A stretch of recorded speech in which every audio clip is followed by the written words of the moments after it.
Good evening, everybody, and welcome to this Memoriam mystery. Well, not so much a mystery stream now, but it is Texas, and we are here with Sean Cinephile Sanity. Hey, how's Juno, it going, everyone? Good evening. Juno is, of course, busy for a while, and so I appreciate all of you very much for coming out and hanging with us tonight. Um, we have the movie is Chocolat with Johnny Depp and Juliette Binoche or whatever something close enough. No, just kidding. But yeah, it looks like we've got 10 peeps in here right now, and I didn't forget you, Johnny. I'm just kind of preoccupied getting some things done. Johnny's been working on some amazing stuff for us, and also some Juno stuff as well. Yeah, I had And to go through my phone today and do some serious cleaning out because my phone reached the limit of this, no more storage fucking room for anything, and I had to clean out all this shit, and it's still messed up. I don't know. So yeah, that's how much video comes in, with him, and then doing other things. It's I finally got to that point where my storage is completely full, but I did delete a bunch of bullshit I didn't need anymore today. yeah, I'm gonna have to go through uh, my phone. Luckily it's not full or anything, but yeah, there's a bunch of stuff that I don't need, so I'm just gonna take that off and whatnot. No, we're not talking about you, Johnny. Not yet. But yeah, just do the roll call, and we have Chester Franklin, you know, Jimmy Jam, Van Dusen. We have Alan, and of course Johnny from the Wild Guys. The lovely Moonbeam is here. Zodiac Z, um, Rosalia Zarita, of course. Also, Ryan's here, and that's it so far. So we will probably, you know, have a few more as it progresses. But yeah, there's some different things going on, and we did find out that Juno actually has been making a film, and he sent us a clip of that. No, we don't teach Kung Fu. We teach karate.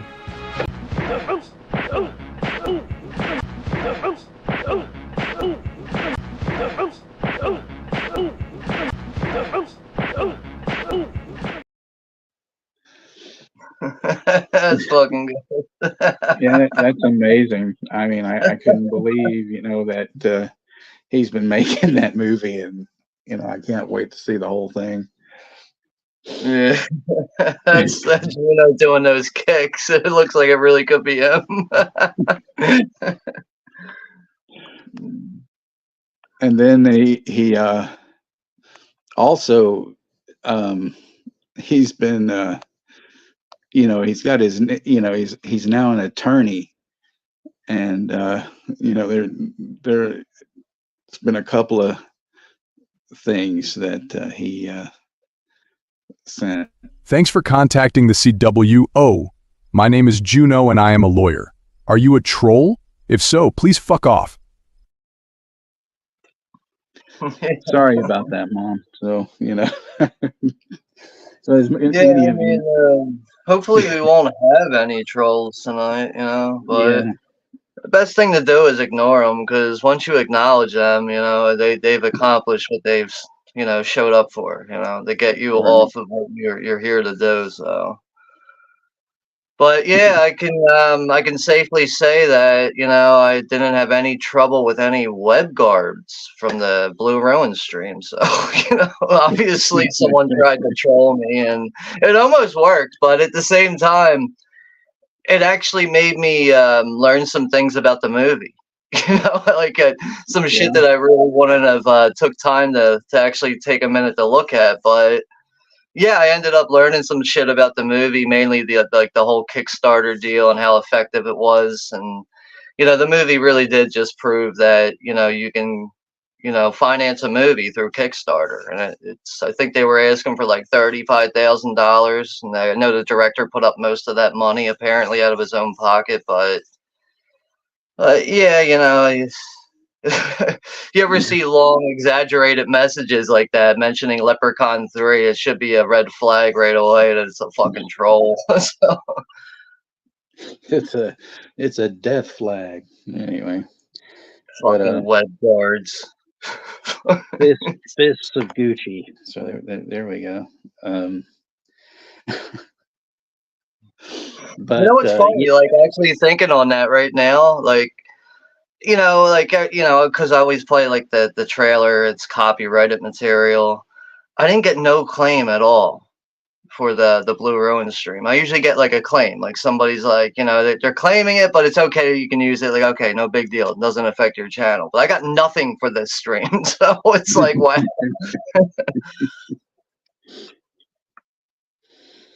but yeah, like I was gonna say, we had a good time on that stream, and that movie is just brilliant. And in fact, I was watching a trailer with, I think that guy is in it. I'm gonna go back though and look up his filmography because I don't remember. I was watching some stuff yesterday, and the guy looked familiar, and I was like, I think that's the dude from Blue Ruins. But I'll figure it out. But Yeah, I remember like looking at his Wikipedia, and I think he only did like 8 movies as an actor right now. So, but speaking of that, since we did Blue Ruin, we're actually going to be doing Green Room, not this weekend, but the following weekend, and it looks like we're going to have Corey joining us from Wilkie's Movies and Music. So, but yeah, I'll keep everybody updated on that. So I just figured, we did Blue Ruin, same director did Green Room. We like that. We may as well do it while, since we just recently did Blue Ruin, so why not do Green Room? yep. And I thank you, Zodiac. You did, you did fine. Everybody did fine.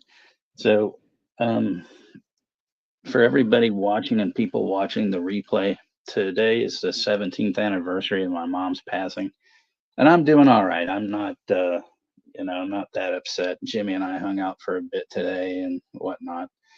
It's just some years it hits me worse than others, but it was just kind of weird. And plus, the fact that this year I turned 59, and that was the age she was when she passed. So that's been bothering me on and off. But there's no reason for me to. I ain't going anywhere yet.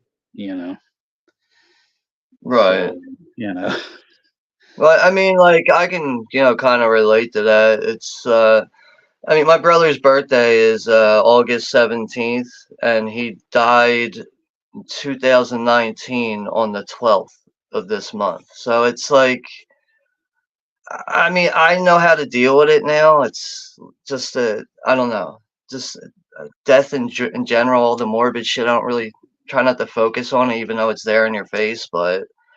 It's mostly harder watching my mom go through it, really, but it's just from my experience with it. It does get easier with time, but my God, it just doesn't go away. That's for sure. Doesn't get yeah, easier either. You just kind of learn how to live with it. It doesn't get, yeah, like I wouldn't say it gets better with time. It's just you learn how to live with it eventually.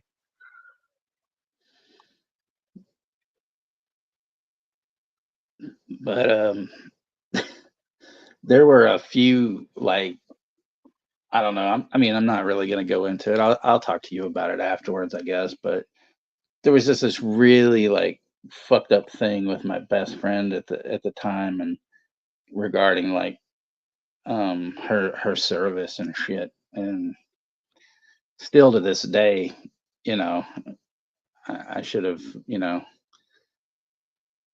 cut the cord then. But anyway, people, what can you do? And so it looks like we have Brooks sauces in the house, and we have Jim's movie channel, I believe. Yes, Mr. Jim is here as well.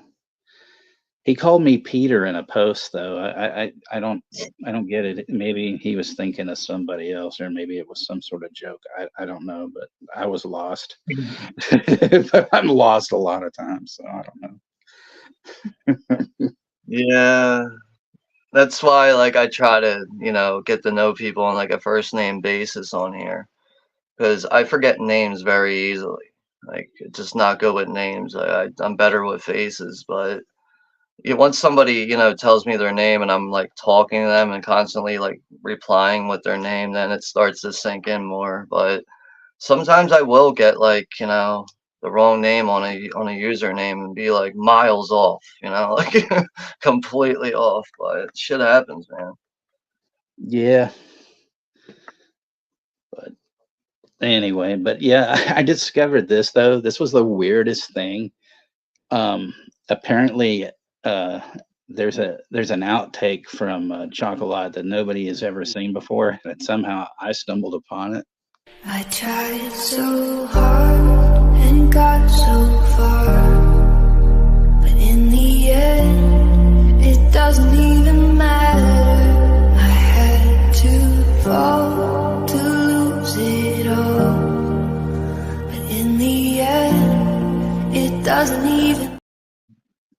So wow, I didn't even know I was part of that, and Miss Moonbeam as well. Yeah.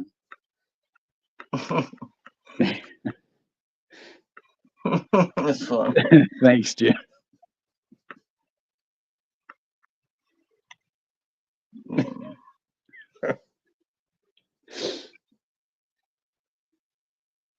So, do you remember, Smells Like Teen Spirit? Yeah.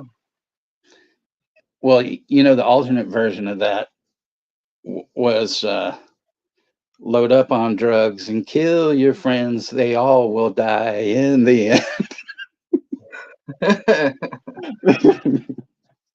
It's fucked up.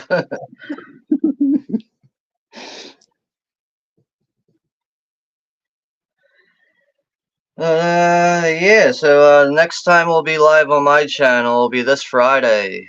We got two watch parties, Friday and Sunday, for Toby Hooper movies. We'll be watching Texas Chainsaw Massacre 2 on Friday, and then we'll be watching Eaten Alive on Sunday at the usual time at 10 p.m. Eastern Standard Time. But yeah, this one is tonight. This is a drama romance, and I gotta say that romance is not really a genre I can get into, but You'll like this, though, I but promise. yeah, Johnny Depp is in it. I like Johnny Depp in mostly everything I've seen. He's not really an actor that gets under my skin in any way. So, that just that element really is like the only thing that's probably has my interest here. But yeah, romance and drama, those together, really, it's just something I don't really I don't know. Don't I don't really spend a lot of time on that genre. So, but yeah, this should be interesting though.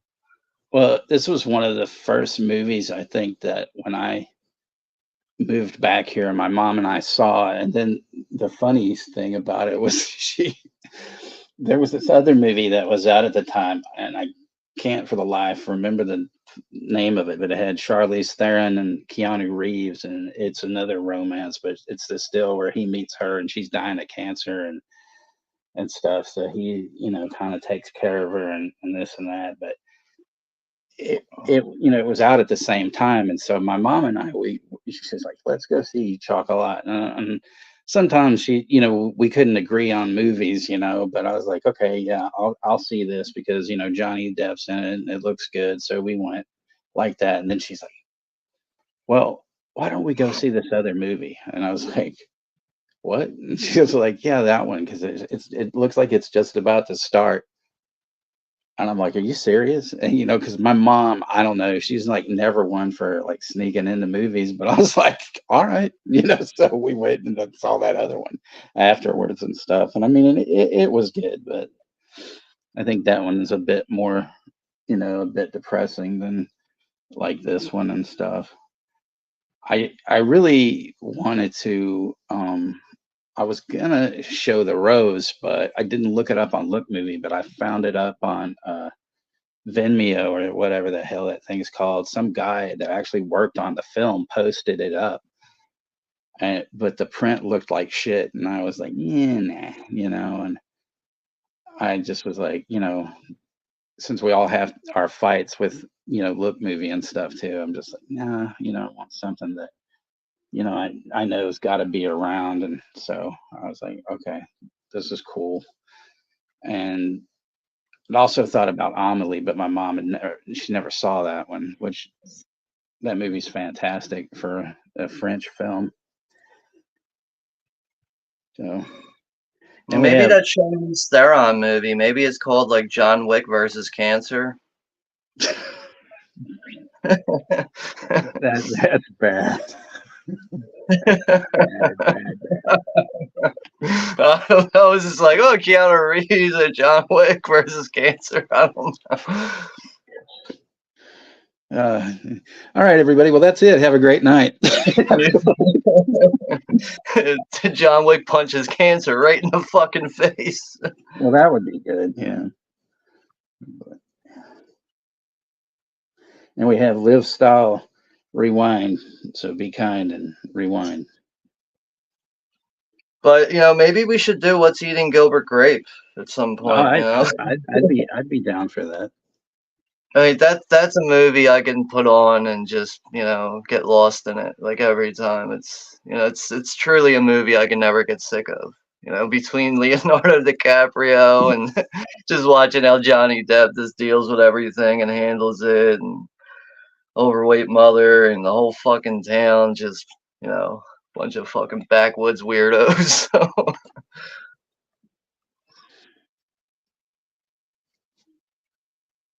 My mom, she's just several things. I'll probably be telling some mom stories tonight, but she always, whenever, because you and I were talking about this, but like when my mom and I would go somewhere, she's always like, you want to bring a tape with you, and stuff to listen in the car. She was never one to go, nope, you can't bring anything or do this. And so I remember one time, coming to visit her on vacation, and she said, you could bring, something to listen to. And I said, oh, well, me, I've got some stuff we can listen to. So I brought this band, Masters of Reality, and so we're driving, my mom had a Cadillac, and it was, kind of a balmy night. So we had the windows down and put this thing on, and like, it kind of starts off with this sort of kind of little noisy intro, and then it goes into this song called Domino, and it's just this really good like rocking song. And so anyway, we're at this stoplight, some goof like pulls up next to us, and this dude's just like staring at us. So my mom, cool as can be, just turns that fucking volume up. Just, and then as soon as the light turns green, she's just punches it, and I'm just like, damn, mom, and she's like, fuck him, he was staring at us. And I'm like, okay, it's all good, and she's like, I like this, I can jam to this, just like, okay, mom. Blame it on the red light. Blame it on the red light, Right. Damn red lights are the reason why road rage happens in the first place. But there, she just always had these hilarious things sometimes, and I just sometimes shake my head, but she was funny. I mean, we would be like at a light or something, and then she would motion for somebody, to roll down their window, and they would, and they're like, they'd be like, yeah, and she goes, your wheels are rolling. She'd take off, and they're like confused, like what the fuck.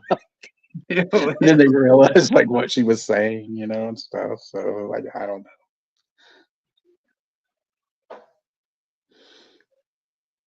know.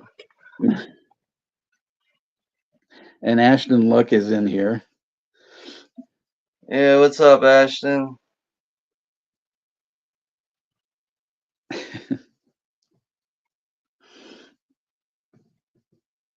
Yeah, I said to Liv, I watched like one of her videos recently, and I said, we should have you up on the panel someday for a stream. So maybe we'll get Yeah, I that. think so.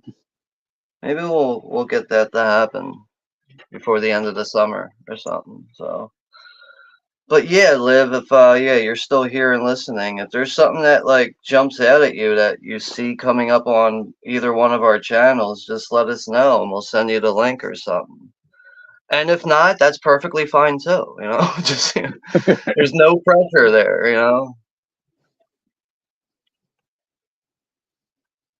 But yeah, there was another paid advertisement for Juno. Hello, everyone. This is Juno checking in, proud member of the CWO. Recently, there have been some trolls on our streams. I will roast your asses in court, you cocksuckers. See you in my shitty Walmart.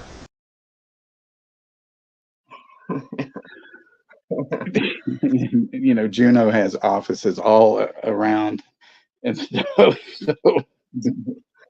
It almost sounded like a cross between me and Juno. I was like, is that me or is that Juno talking? It almost sounds like the both of us.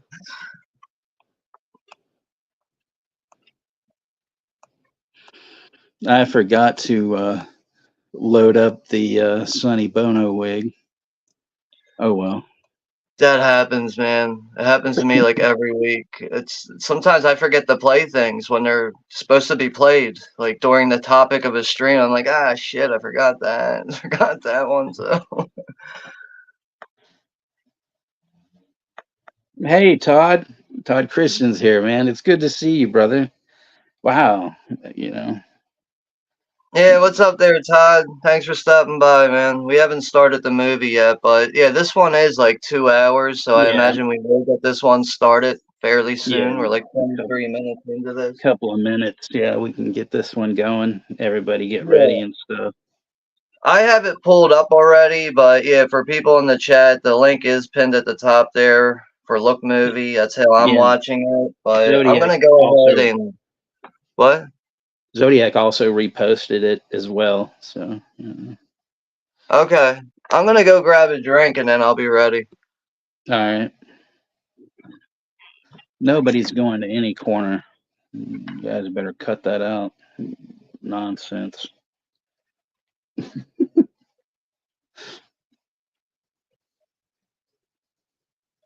So,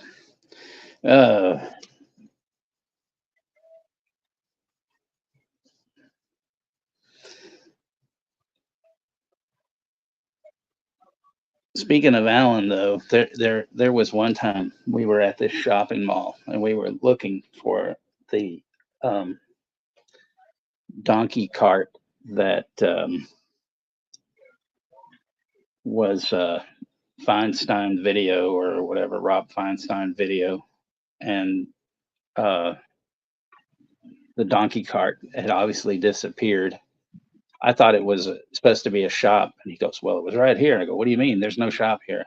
And he goes, "Well, it was one of those things." I go, "What things?" I go, "You mean like a donkey cart?" And he goes, "Yeah, that's it, a donkey cart." And so he got enraged and jumped on one of the tables in the cafeteria and raised a lot of hell. We'll take it outside, Ashton. I don't know why, but like that just made me think of back in high school. like right by the lunchroom wing, there used to be like the special ed classes and stuff, and they used to let this one kid who had like Down syndrome. For some reason, they used to let him rollerblade throughout the school. He would just be rollerblading. Like I'd see him in the hallways. I'm like, what the fuck is this kid on rollerblades for?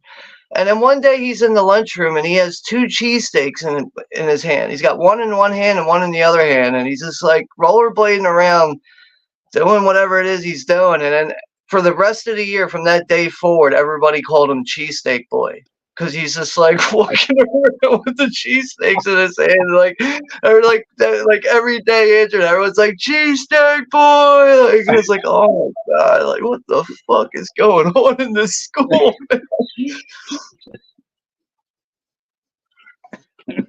I don't know why. Like, I just like came to mind. I was like, oh yeah, cheesesteak boy. that reminds me of when I told you and Juno about Robbie the robot, and like the first time I ever saw him, he's like, he comes into this store I'm working in, and I'm just noticing because he was his, his shape, he was kind of roly-poly, and he's holding these 2 fucking like cups of coffee, and I'm like, and he's not drinking them or anything, and he's just standing there, and I'm just like, okay, and I'm like, do you need some? I'm like, do you need some help with anything? And he's just like, no, and I'm like, okay. And so, it got the best of me, and so I said, so which one of those cups of coffee are better? And he just goes, they are both good. I'm just like, all right, then.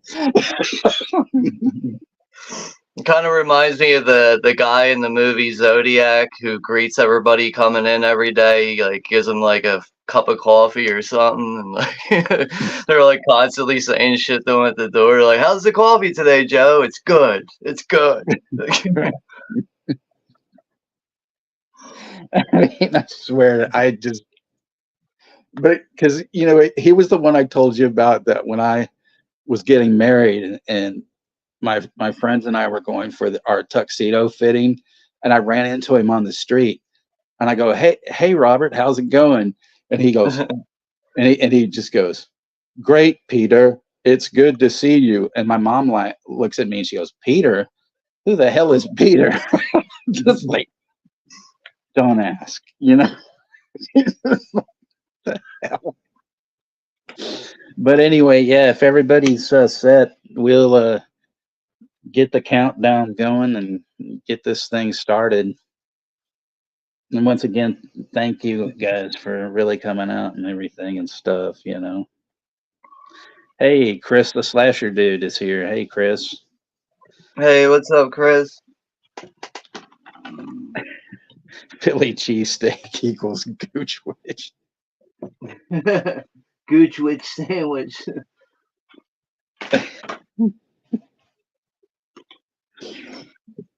Yeah, I'll never forget that though. Cheesesteak boy, man. That was a weird fucking day at school, man.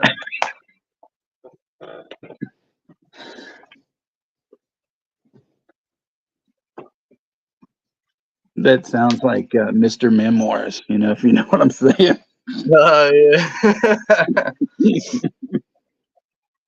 I have to be nice. I want to be nice. I'm not gonna. Guy's a mascot and doesn't even know it. Exactly. It's just gonna leave it at that. We're done. Next topic. Let's get this movie started. Yeah. So Johnny says, Sean, wonder if that kid is still in the school skating around with the cheesesteak. I don't know where Cheesesteak Boy is today, man. But man, that shit was fucked up. I also remember like we had like these aides who were like technically guards to like keep an eye on us in the lunchroom so we're not like leaving school and shit. And the one lady, I swear to God, she looked like fucking Rambo. And eventually she got that nickname from people. Like she had the hair and everything, and sometimes she would have a hairband in her hair and shit. Eventually, everybody started calling her Rambo and shit. She got so pissed off at that shit. Oh, man, we were fucking assholes in school. Oh, Jesus. All right. So, yeah, we're going to hit the countdown. We have a special countdown now made by our promotions man. And we're going to take off with the movie. 10, 9, 8, 7, 6, 5, 4, 3, 2, 1.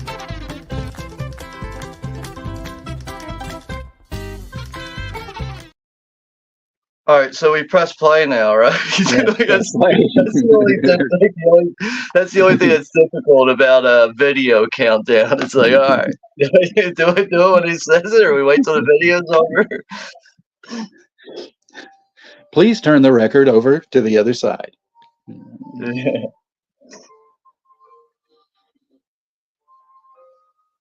No, this is a Miramax movie.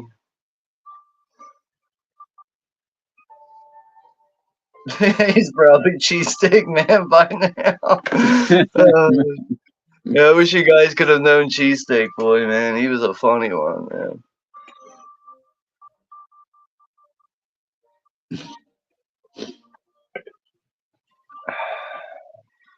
So Rosalia also, she confirms that this movie is good, and Moonbeam as well. They both like this film, so.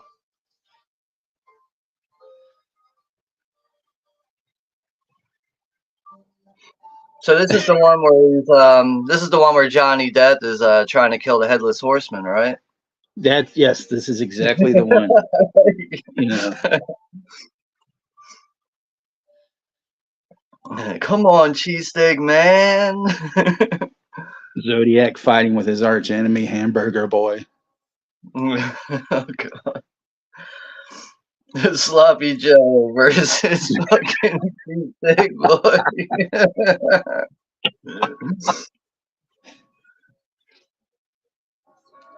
Fucking, Alfred Molina, and he doesn't have his little,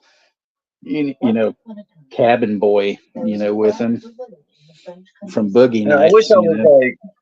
I wish I was good at like drawing sketches, because I would try to draw Cheesesteak Boy and show it in like a stream, but I ain't that fucking good. Well, Johnny's gonna make something and send it to me now. I know it's gonna happen. Well, there were two comics that I used to read. There was one called Milk and Cheese, Dairy Products Gone Bad. And they would go, there was a carton of milk and a piece of cheese, and they would go and they would beat the shit out of people. And it was hilarious. And then there was one that I was telling Moonbeam about that Alan remembers called Reed Fleming, World's Toughest Milkman. And this guy, like, if you didn't pay, for your milk, he'd beat the hell out of you, or whatever. And one of his best lines was 79 cents or I'll piss on your flowers. So were they related to the Aqua Teen Hunger Force or whatever the fuck they call it? This was pre all that, so Okay. They were the originators of that sort of stuff. That's a show I haven't seen in forever. Above all, let this be for us a time of sincere. See, nobody is questioning the fact that Alfred Molina is sitting there and that he is actually Doc Ock, Isn't that the guy who played, wasn't he in Dracula 2000, I think he was in? He might have been.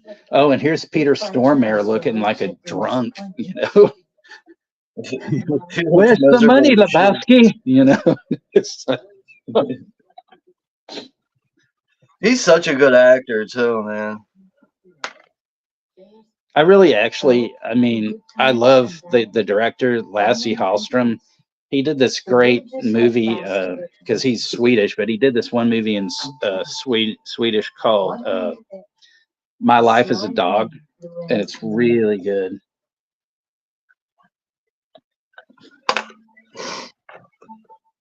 We got the man, Mr. Honky Digital, is here.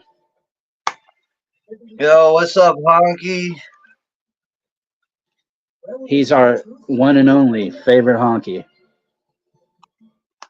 The only honky. The best honky that ever did it. The running cheese steak, man. That's a good one, too. Yeah. Running cheesesteak, man. Don't forget the rollerblades.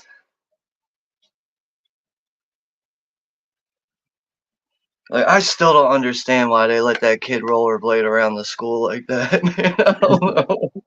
Fuck,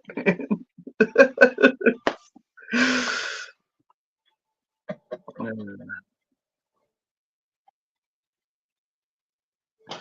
3 Pines. I know I've heard of that. I've never seen it, but yeah, Moonbeam saying Alfred Molina did a crime mystery show called 3 Pines. That was really good. Oh, yeah. I don't think I ever saw it either, but have you ever seen The Company of Wolves, 1984? yeah, You've seen it's it? been a while. Mm-hmm. All right, I'm not sure yet, but I'm thinking about maybe doing that, like maybe some time throughout October, because I think it's a very underrated werewolf movie, especially it's got the fairy tale factor with it and everything, like the folklore thing going for it, but I think that could work out for a good stream, so it's just an idea right now. Yeah, Juno still is without internet, I think, until the end of the month. I'm not exactly sure what the issue is, but I just know I'm trying to keep it together on my end here because the weather has been fucking with my internet all week long, so ever since Saturday night when we did Friday the 13th Part 6, my internet has just been a disaster.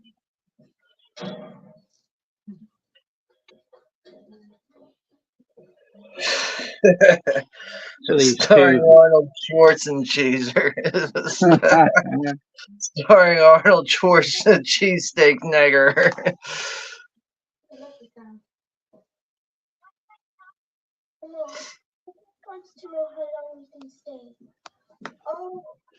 Skinwalkers. I think I've seen that one.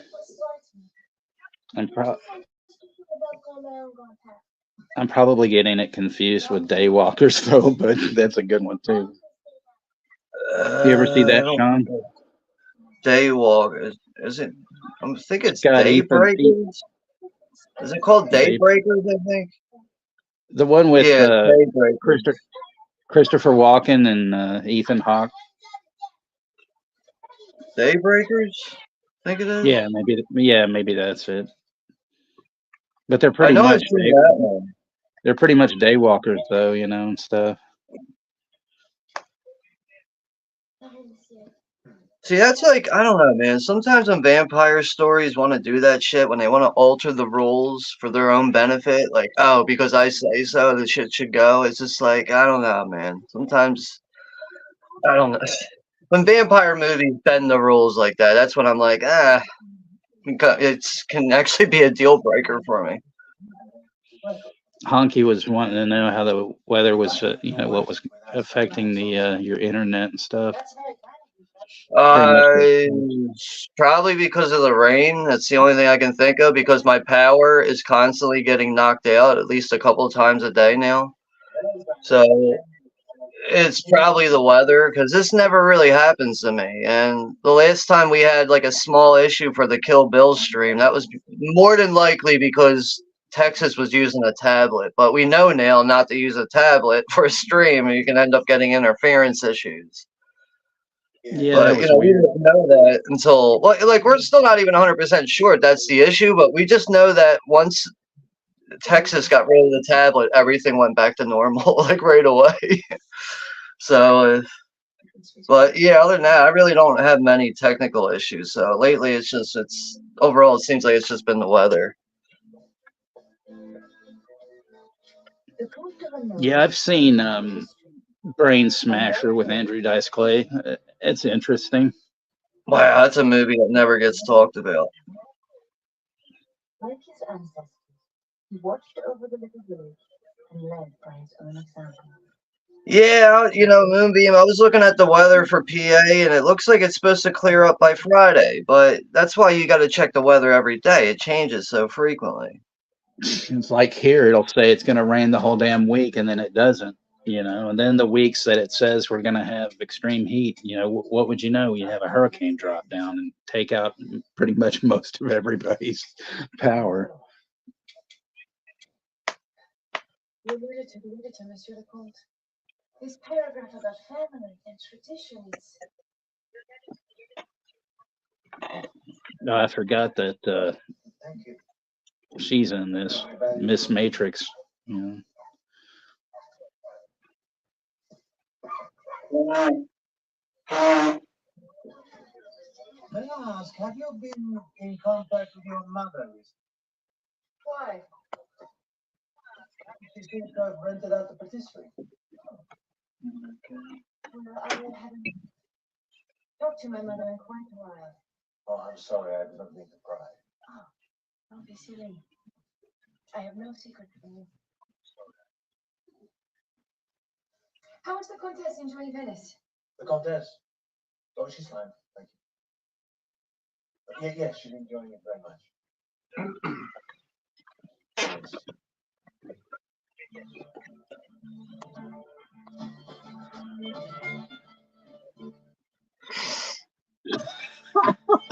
He said, yeah, that Kill Bill stream sounded like someone was being, in the background was being electrocuted. Yeah, I know. It was like I had to keep playing with the microphone. Sometimes the microphone would help, and then next you know, I'm muting myself and talking and not hitting the button, and yeah, that one was. But that was really weird too, because if it was, like you wouldn't hear it. I guess. Well, even I guess if it was on my side when you muted yourself and stuff, So I don't know. The whole thing was weird. Little Debbie, yeah, due for leftovers from Little Debbie. Thanks, Chris. I appreciate that. But another thing is this isn't even Juno's fault, but there's a lot of streams I did with Juno, and that noise would happen. Right. And now I know why that noise would happen, because Juno's using a tablet. That's why that noise was happening. I could never figure out what the fuck is that noise, man? And after the situation with you, it dawned on me. I was like, that's why that shit was happening with Juno. It's because he was using a tablet. But yeah, anyone who's not aware of it, it's not wise to go live with a tablet for some reason.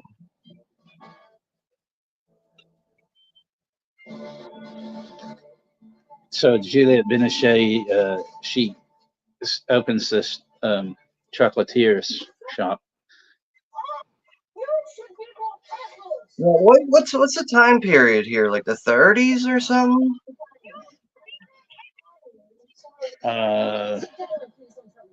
I'm thinking it's, maybe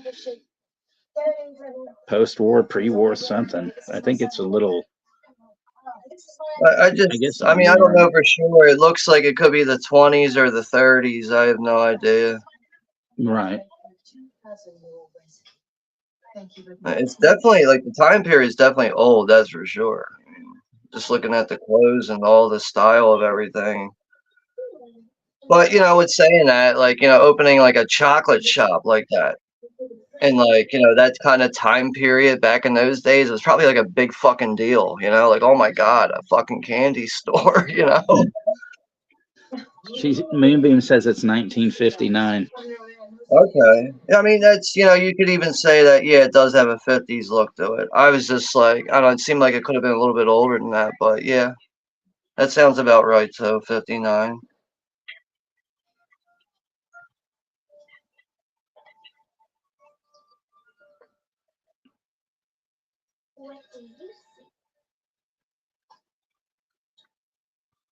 see teeth, I see blood, and the skull. What is this game that they're playing with this spinning of the wheel? Which will have to wait 5 weeks more. Lent? Thank you. We must smile on. The Gouda, the bed, and the smelly cheese. The stinky cheese. How much are those chili things with voltage here? Rosie, you're just gonna give Dave McCrae more ideas to make movies, and he'll start using a cheese theme. So what is that game they're playing with that wheel spinning on the table? She waltzes to her own tune. I think it's just a way to entice people to eat some chocolate. So it's not a game then. She says it's a Mayan chocolate shop and it's supposed to reveal the perfect chocolate for them. Oh, okay. I haven't It seen looks, this since this movie came out, so I'm so behind the times. it could be like the store's like selling gimmick, I guess you could say. She says it's like more mystical and stuff.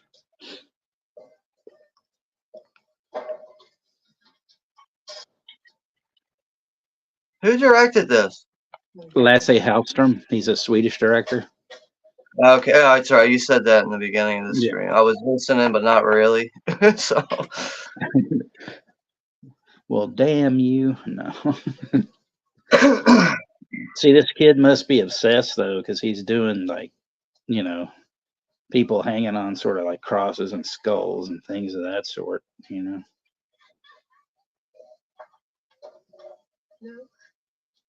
You've got a tiny airing problem. 6 oh. No.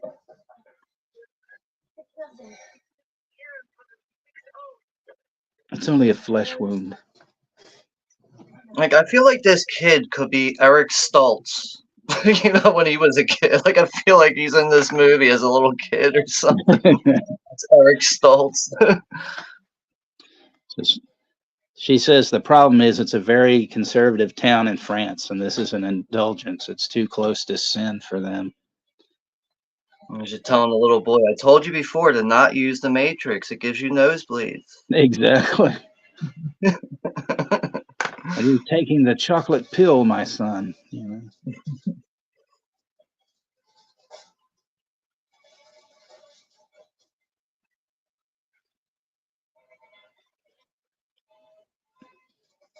See, she told this lady, that her husband, would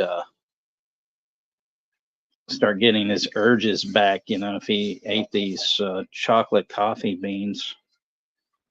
So this is like the stuff. This is like the movie The Stuff, the more you eat the chocolate, it takes you over and shit. You start losing your mind. You start getting all your urges back.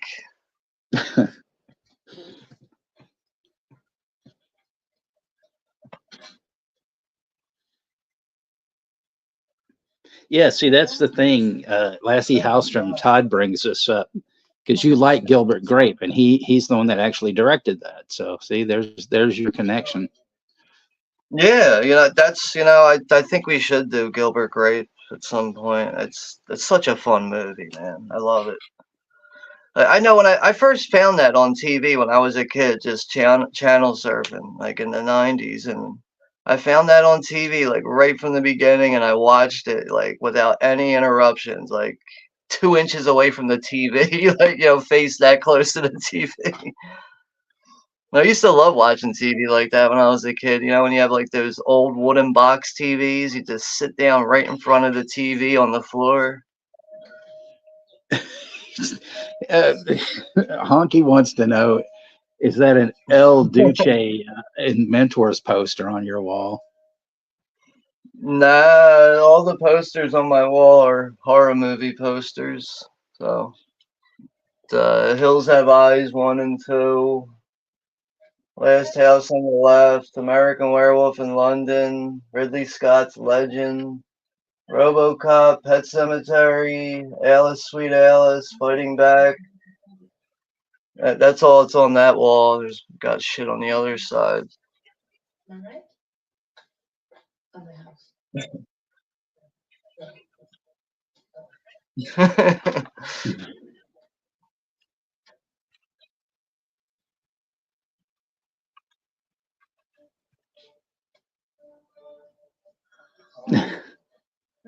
Since Honky brought that up, though, I have a mentor story though. So some friends of mine in Austin had a noise band, and so somehow they wound up getting put on as the opening bill, and stuff as the openers for the mentors. And so they did their set, and like I said, it was a noise band, so it's not gonna, it's gonna be acquired taste or whatever. So El Duce says to my friend in the van, he's like, you know, you're the worst fucking band I've ever seen in my life. And so my friend said, well, you're the ugliest motherfucker I've ever seen in my life. He goes, so we're even.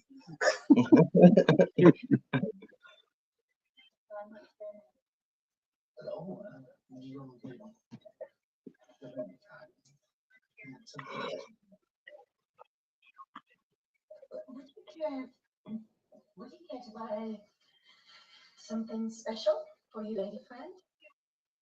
Lady friend?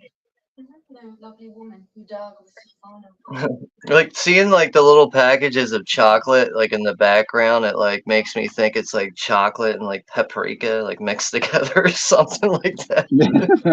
Like some kind of incense or something. El Duce was, well, there's two things. He was either thrown in front of a train, or he was drunk and fell in front of the train. So it's kind of up to, you have to kind of decide for yourself. I think the guy that supposedly killed him was a guy named Alan Luck, I think, but I'd have to look that up. But yeah, that was the theory. It wasn't a suicide or anything, though. I don't really know if this guy actually killed him, but I mean, he was dumb enough though to fall in front of a train. So yeah. I guess you had to be there to know. Well, I mean, he used to go around claiming that Courtney Love, was going to pay him $50,000 to shoot Cobain, and stuff.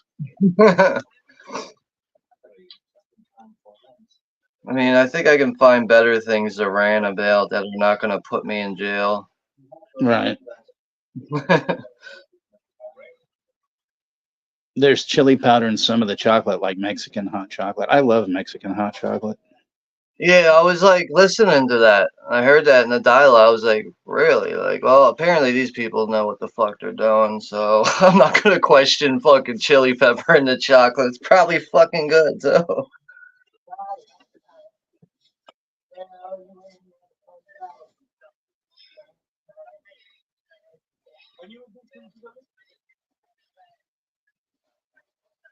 I have a weakness for American music, much of a con. How long have you been with us, Henry? It'll be 5 years. Your predecessor, Michelle, he was with us for 5 decades. I swear. I only pray I can live up to Père Michel's example. I think you should turn down your volume just like a notch. Okay. As you requested, I've made 1 or 2 notes.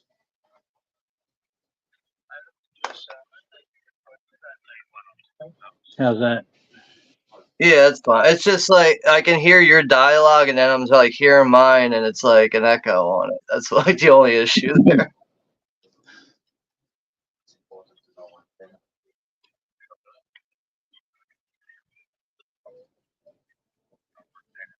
What's my kids?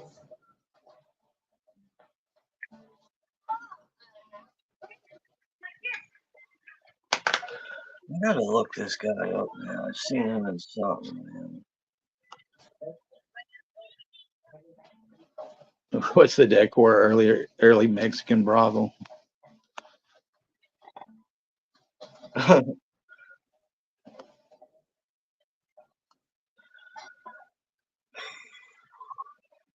So, what's the reasoning of the spelling without the E at the end? Is that how they spell it in that country, I guess? In France, yeah, I believe so. Okay. I just Thank. wasn't sure if it was like, spelled like that for a reason or, yeah, I don't, whatever it is. So I was just curious about that. I always thought that, chocolate's just spelled one way and that's it.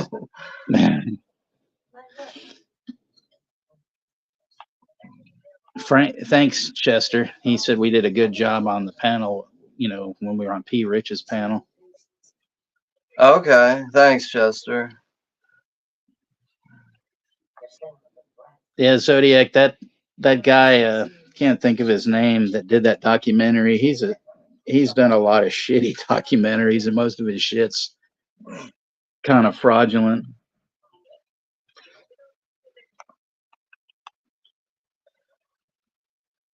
All right, now I know that guy Alfred Molina. He's in the fucking Spider-Man movies. That's Yeah, where I think I know him from. well, I know, and he's also that nut job in Boogie Nights, the one that's all high and he's got his little boy toy. That's why I was saying, like, when he at the beginning, when he was sitting there in the pew at church, I said, everybody doesn't know that he's Doc Ock. They're waiting for stuff. I forgot he's also got a minor, small role in Raiders of the Lost Ark. He dies in it in a few minutes. He's the one who takes the fucking arc piece off of Indiana, and he goes to escape, and then he gets killed. I don't know if you remember the Indiana Jones movie. I think so. Yeah, he's got a really quick role in that, which is probably the first time I ever seen him in a movie. And he's also in Species too. So yeah, I can see why I remember the face now. And why does I'm just this is just random here, but I see that he's in this movie with what's her name, Selma Hayek, called Frida, and I'm looking at the artwork and it has Selma Hayek with a unibrow. Frida Kahlo, she was this painter, and she was kind of I guess sort of a revolutionary and stuff. Yeah. And so that's why, I thought you were gonna say that's why she had the unibrow. Okay. Well, no, she actually did look like that, though, the real Frida Kahlo and stuff. Yeah, I mean, I would imagine that's probably why she has that unibrow. But at first, I was like, "What the fuck?" She kind of had a mustache too, Yeah, I don't see a mustache here, just the unibrow. I'm trying to pull up a picture of it real quick. That is a wicked unibrow. Like, you could straight up run a boat across that shit. Look at that. Frida Pie. Hola, Frida Pie. I'm gonna change my YouTube avatar to that.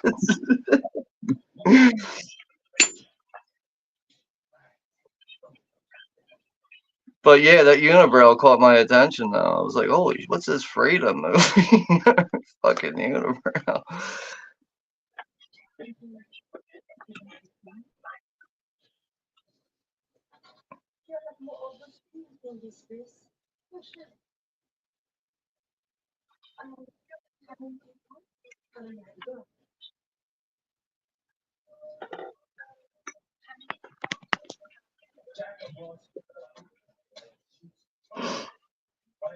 So after giving that lady like a sample of that chocolate, it looks like she's coming back for it now.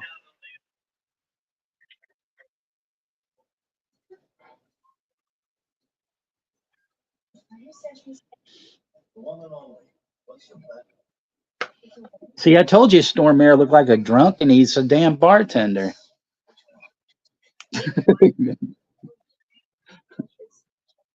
Like, they should have like what he's wearing right now at Spirit Halloween. Like, you can dress up like that. Well, you want to look like fucking crazy drunk guy from the 50s or whatever, you know? This is the costume.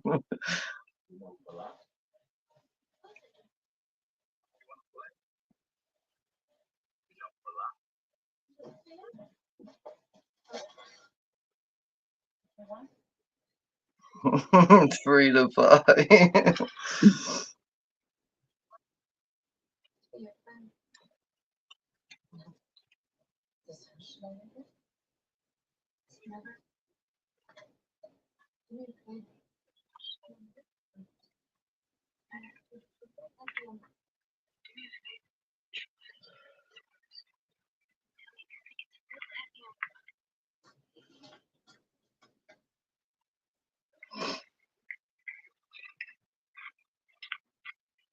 So maybe the plot twist is this lady running this chocolate store is really just a chocolate witch, and by the end of the movie, the whole town's gonna get together like a lynch mob and attack her and get revenge. Am I far off? Yeah, that's it.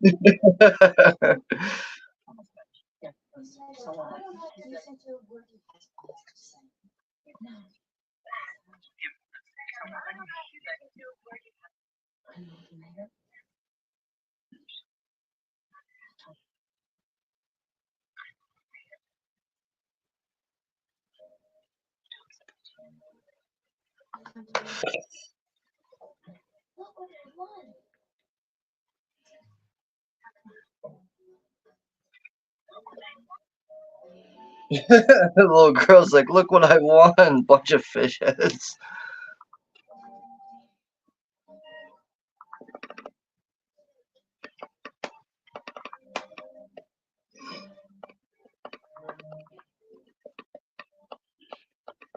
I guess Lena Olin was the vampire Mayheret in Queen of the Dams. Alright, maybe that wasn't fish. Was that birds? I think. Yeah, it's birds, I believe. Alright, I thought it was fish. It was birds. I exaggerated the angle of the head.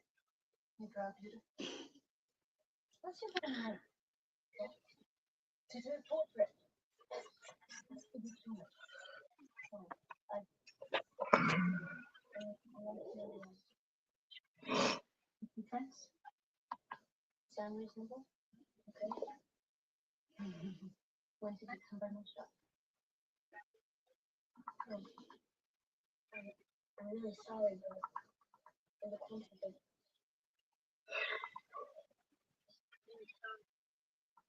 I spoke to my mom this morning. A lot of words.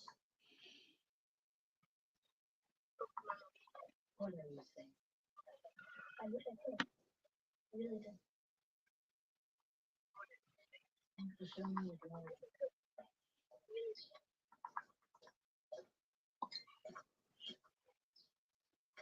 Wait.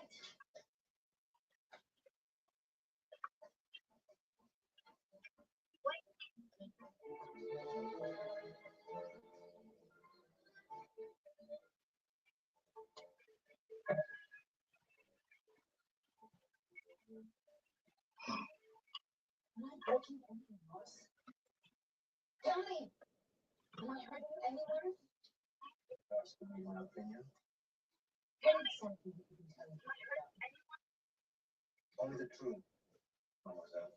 So this guy just has something against this lady selling chocolate or something. Yeah.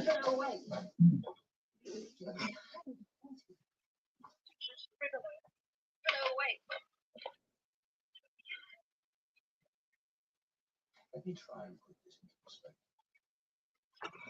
What's going on right now? So like what is this guy's role exactly? Like what does he do for these people? I just like it seems like he's the guy that you have to answer to if you want to get something, you know?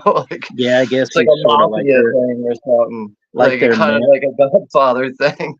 sort of like their mayor, or the town asshole, something like that.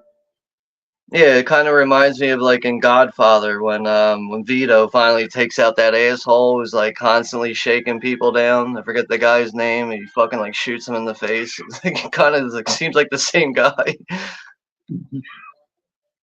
Like nobody likes him and shit. The guy's just a dickhead. I forgot to pay for something the other day. Oh, it was a gift. No, people talk. People would lie about it. I don't steal. It's not on purpose. Yes, I know. It's nice to see you. She's like, the chocolatier and a psychic kind of, Yeah.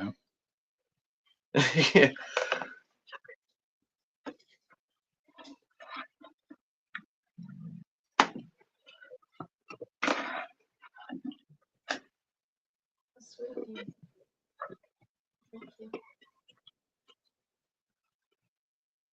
Thank you. Okay.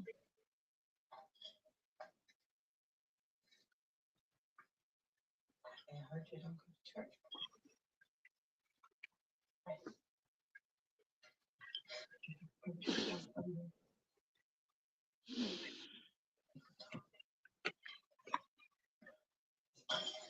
I'm sorry. I'm really bad at everything. No. I don't misbehave here. It's just not fun. Did you know that?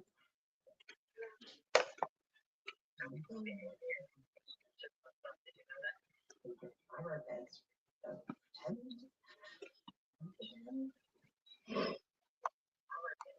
Nothing. You just serve the husband 3 minutes a day.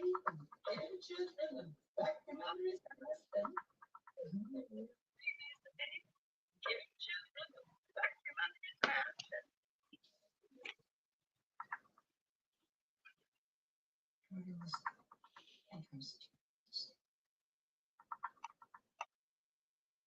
No.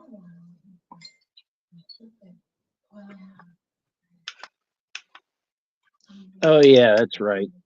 Moonbeam reminded me that, like, in the beginning of the movie, he told that little girl that he's some sort of royalties, a comte or something. He's like an earl or some shit. Okay.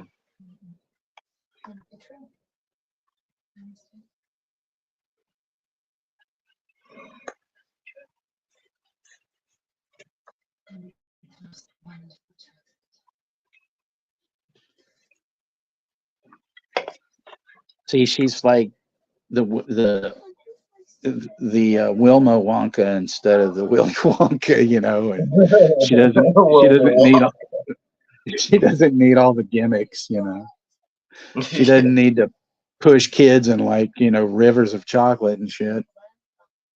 Yeah, she doesn't need to dance around like a hooker or anything.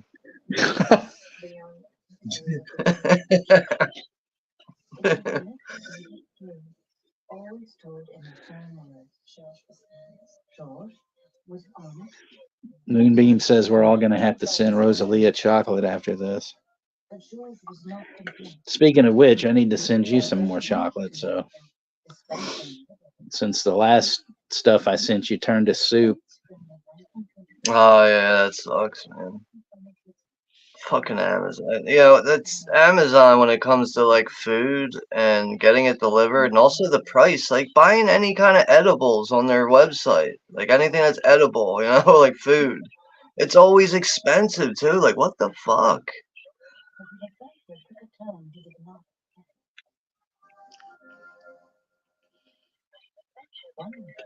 He was invited to drink unrefined cacao with a pinch of chili. The very same drink the ancient Mayans used in their secret ceremony. I know you still ate it, but you had to probably use a spoon, It sucks. Or you could like let it dry up and then like reheat it and pour it on something. No, that's true.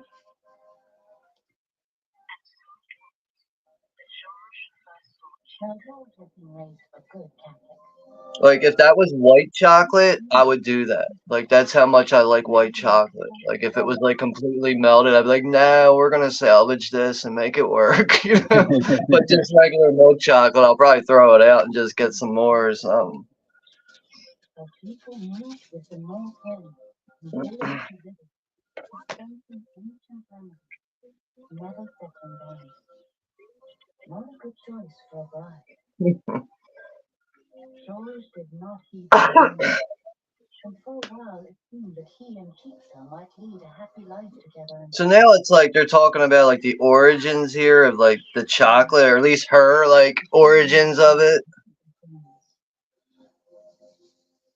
Or like, you know, what happened to this one guy who had the chocolate and he saw things and then, you know, he didn't, you know, his wife and kid took off, you know. Yeah, like, one thing is, like, with this movie is, like, even though, like, this has nothing to do with addiction in this movie, it is a different angle to look at addiction in a way, you know, like, Right. yeah, people do get addicted to eating foods. It's more of a mental thing than actually, like, the substance really doing it, but it does happen.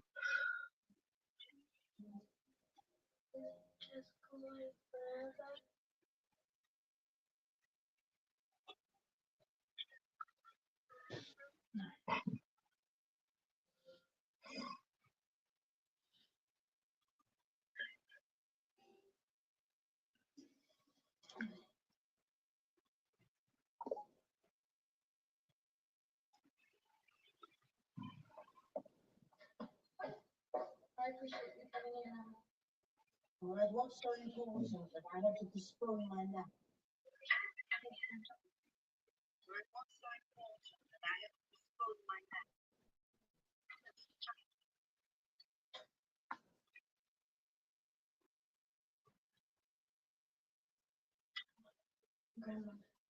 You know, does she realize, like, what she's doing with this chocolate? Like, giving it to people, and the people are coming back, like, whatever experience that they're having. Like, does she realize, like, what she's doing here?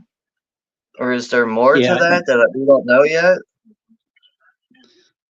Well, she's trying to make everybody happy, you know, because everybody in this town, they're all oppressed, you know, and stuff. Right. I mean, like, yeah, like, it seems like she's, like, the only positive thing going on in this town. Yeah. Your audio is kind of fucking up again. Yeah, it's fucking internet, man. You don't like George? Oh, no, no, of course. I do. I don't know, man. I'm assuming it'll probably be going in and out throughout the whole night.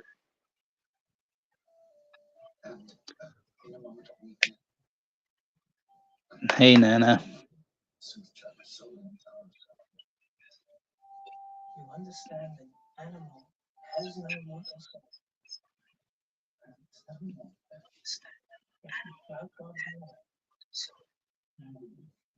So we have Texas Nana's thoughts. Welcome. Hey, I think that's a new one there I've never seen before, but welcome. Thanks for joining us.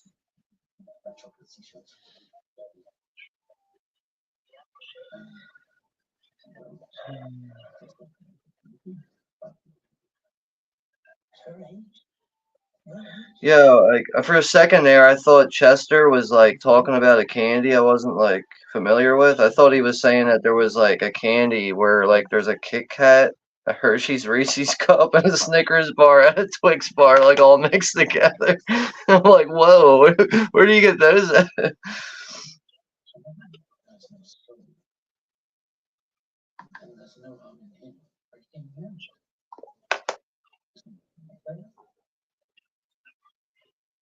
Then Helene's 20 off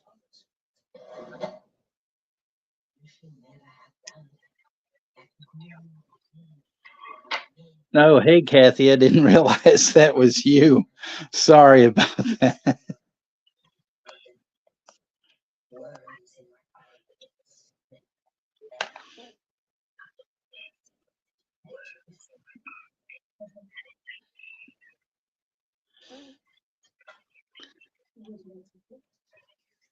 Well, I mean, you got to do what you got to do, Kathy. I mean, Jay's trying to, do his channel, and you've got your channel and stuff. So no worries, with that. I mean, I'm glad that you came in. You know,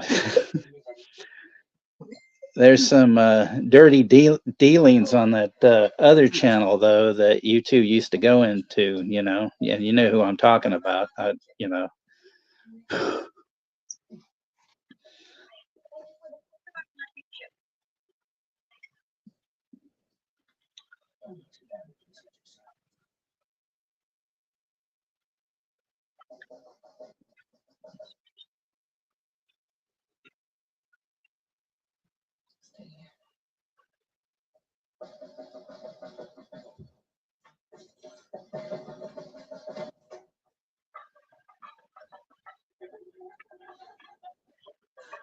Yeah.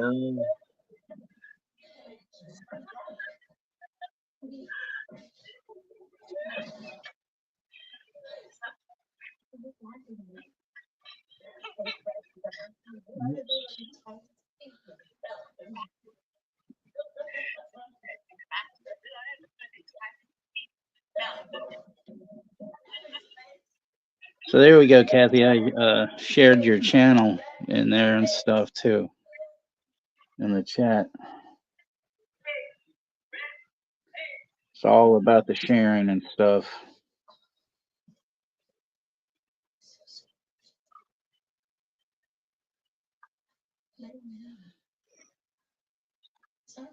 Yeah, I love The only crispy M&Ms M&M. I don't like the plain ones. The regular plain M&Ms, I don't give a shit for at all. Like they have to have something in it, like the peanut butter M&Ms or the peanuts. Like something's got to be in it for me to like them. You remember the father collaborated with the Germans? Nobody wanted to touch him. And this is the way to replace me. Everyone's going to be laughing at me. This is the way to replace me. Everybody's going to be laughing at me. Dip the ganache into the white chocolate. Like this. Shake it. Oh, now we're making white chocolate. That's my shit right there.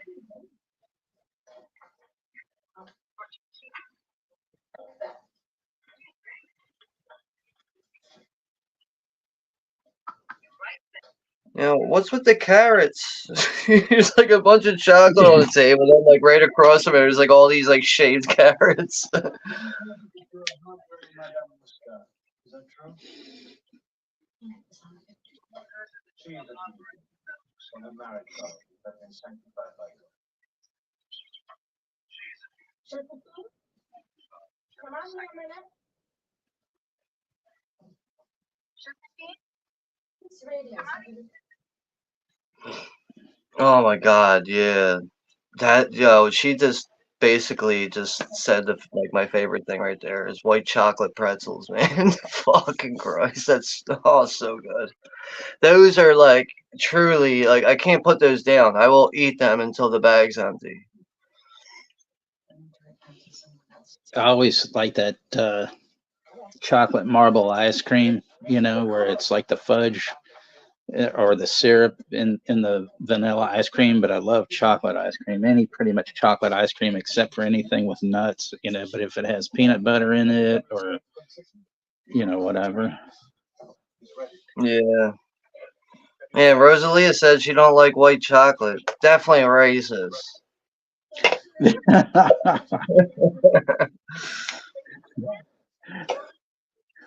You best not be fucking with my chocolate. Yeah, but chocolate covered pretzels, like white chocolate, my God, dude, I cannot put those down. Like those things are bad, but in a good way.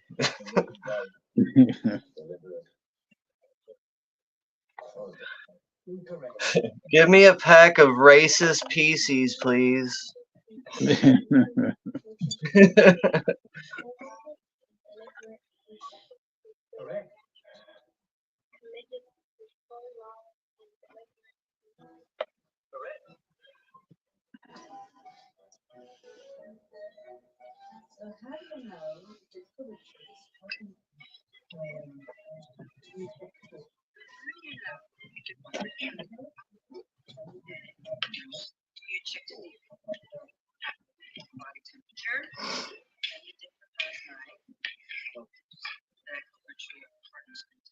So now they're giving Storm Air like a makeover.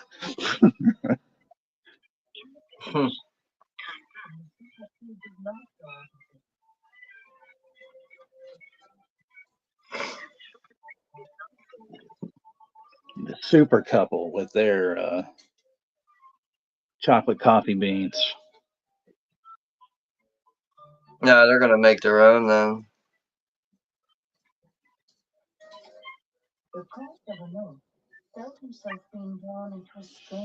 See, that's weird though. Dogs aren't supposed to eat chocolate. A dog was eating chocolate. He's going to explode. Became more than an act of goodwill. It became a test. A holy war.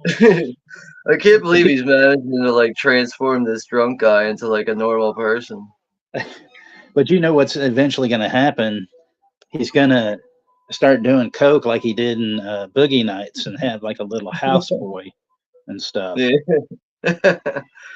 But he is a nihilist, so it is an exhausting job.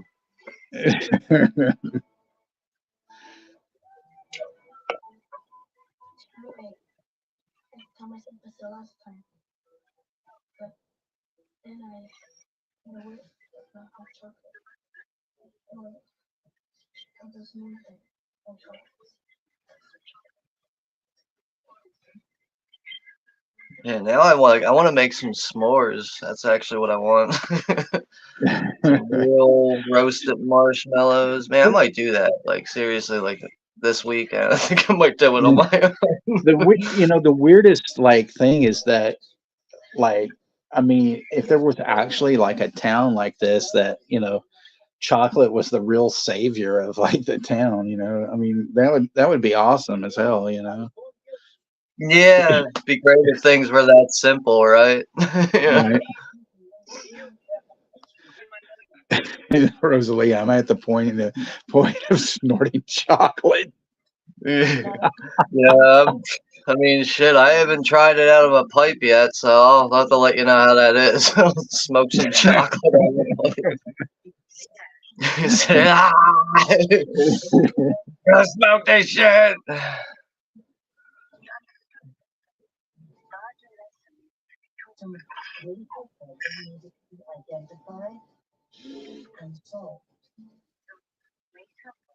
Look at this dude drinking, spitting it all over the picture and shit.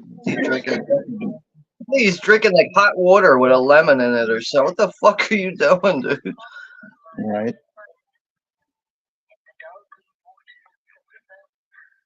Jesus Christ.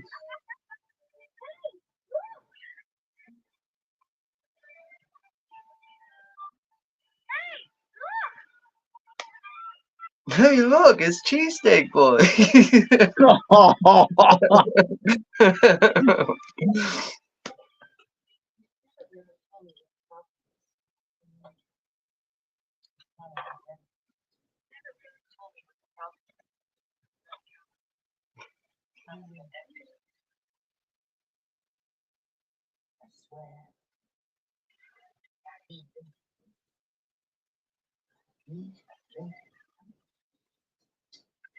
See, old Judy Dench, man, she sounds like all of us. She just don't give a fuck,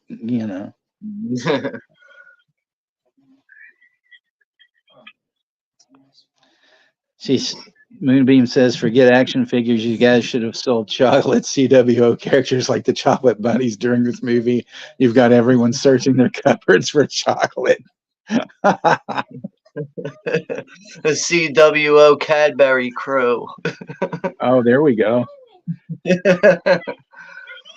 Had these little round marshmallow filled Junos.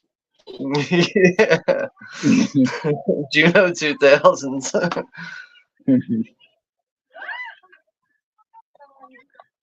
Cheesesteak Boy hitting on the chocolate crack pipe nowadays. Rosalia said Crystal Crunch bar. Give me a Crystal Crunch bar. I gotta smoke that shit now.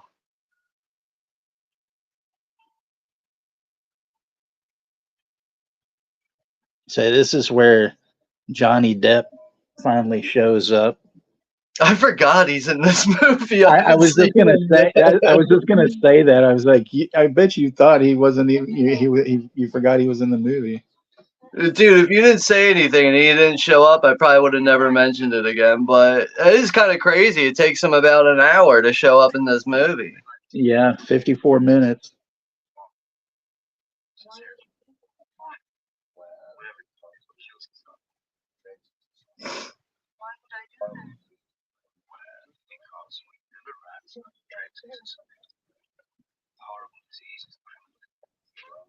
He looks so out of place here. Like just his wardrobe and everything. It just looks like he was like inserted here. Nah.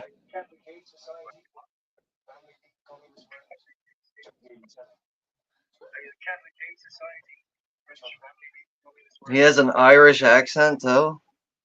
Yeah.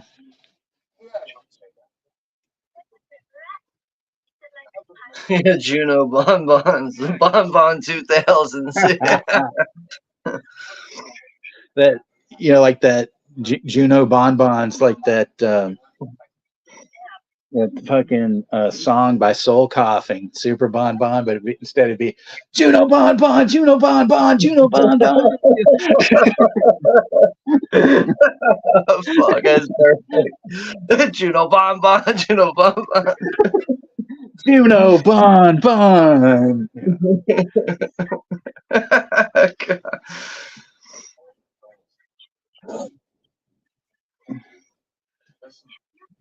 So that they'll, what does he say? Like move aside and let the Juno through.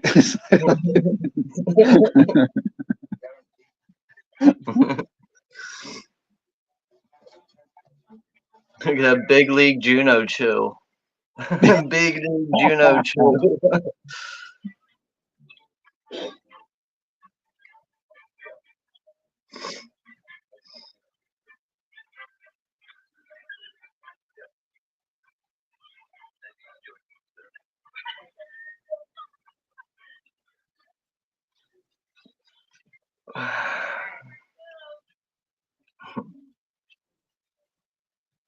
Look at Stormare, all clean cut and got flowers and everything.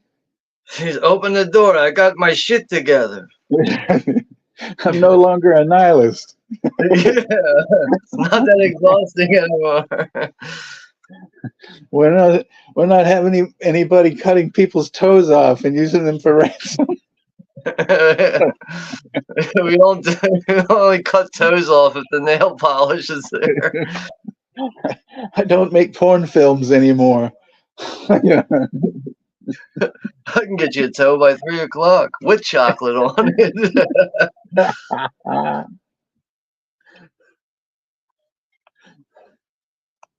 Ashton, I can see Juno making that a hit song that appears on MTV. he'll be beating the shit out of DGG in the music video. You can see Juno showing up at Walmart and taking all his music off the shelves. Like, don't fucking sell my music. Don't sell my music at your shitty ass Walmart.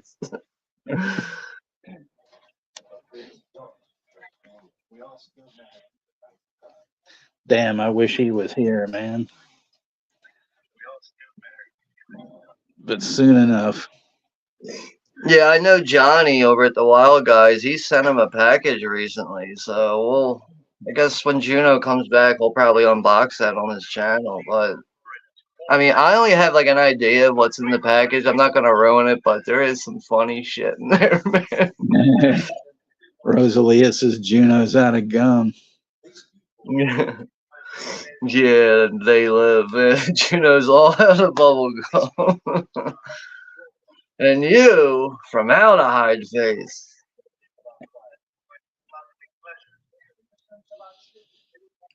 One thing that my mom and I saw together was Crouching Tiger, Hidden Dragon, and I couldn't believe she actually wanted to see that. And I told her, I was like, this is going to be in Chinese with subtitles.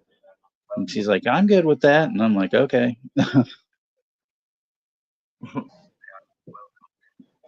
You done sleeping? Done sleeping? Yeah, doggy just woke up. Say hi. He just woke up from a nap. You don't know who's there, do you, Lily? There's nobody there. It's just the phone. I think when I do that sometimes she like starts looking for my mom and shit. I think that's what it is. Okay. You know what? I gotta take her outside real quick. I think she's gotta use the Okay. bathroom. But I'll be right back in a minute. All right. So Stormare's, he's fallen off the wagon, and he's trying to bust in.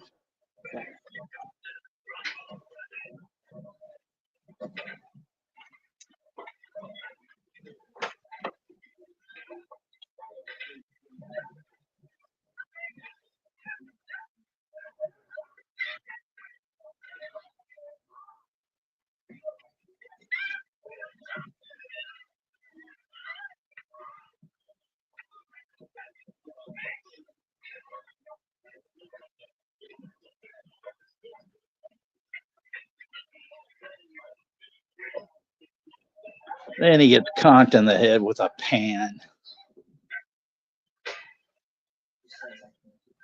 Yeah, who says I can't use a skillet?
The amazing things you can do with cutlery.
So old Carrie Ann Moss, she's pissed about thinking, her own mom's making decisions for her and stuff.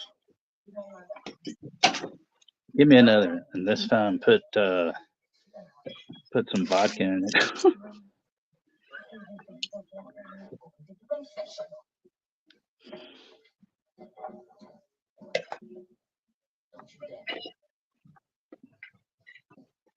See, everything was fine until Carrie Ann Moss showed up, pissed her off, and then she goes back to being, the wicked lady that she is. It's another trying to boycott immortality, or immorality. I'm sorry. Immortality. Vampires only. Right. I guess this guy likes lit matches in his coffee. Yeah.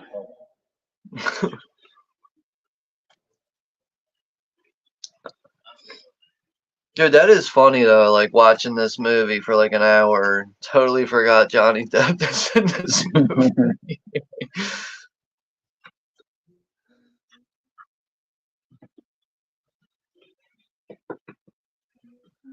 It's really shitty though. He won't serve that little girl, saying that he doesn't serve animals, What?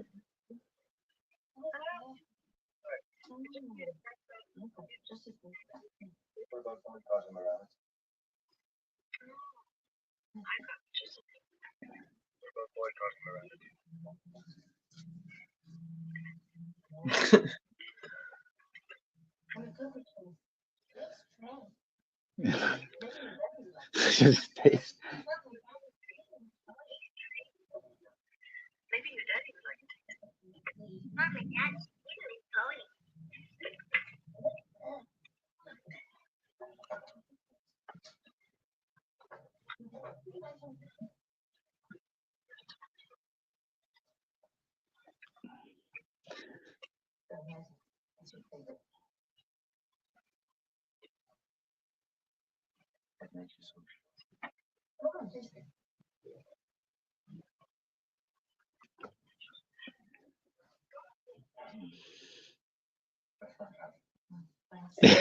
What would you do for a Klondike bar?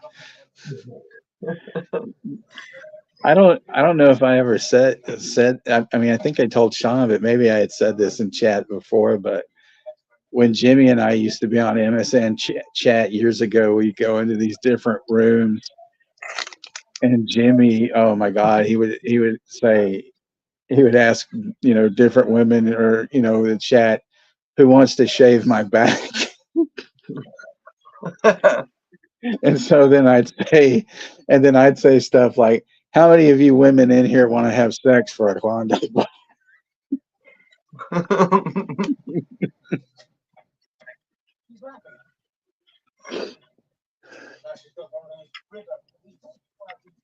We were like, some rascals, I swear. But there was one one girl in there. Her profile pic was like a bikini, and he's like, "Dude, look at that!" And I'm like, "Hmm." So he says to her in the chat, he says, "Is that cottage cheese in your bikini?" Oh God. He was so like the shit we would say. It was just really, ridiculous.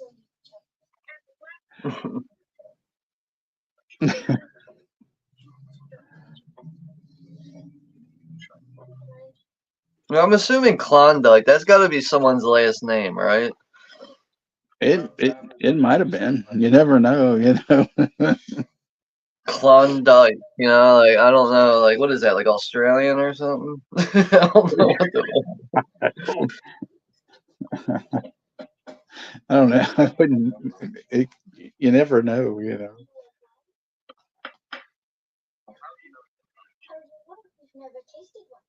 I'm trying to like look at the origins of Klondike right now, like when it was established.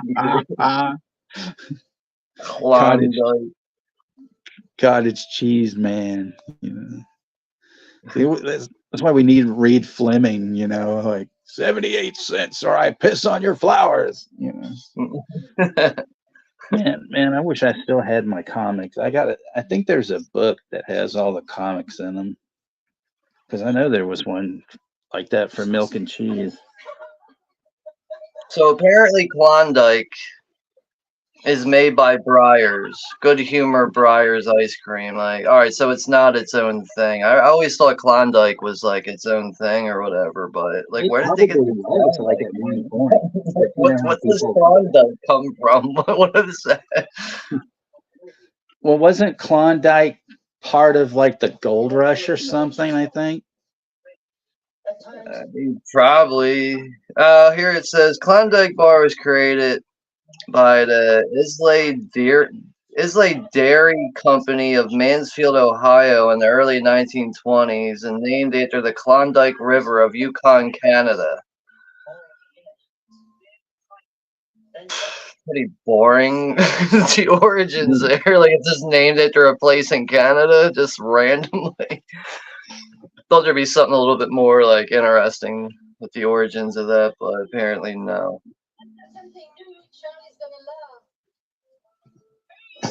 He's baking a loaf of bread, and I think it's the sourdough. Oh man.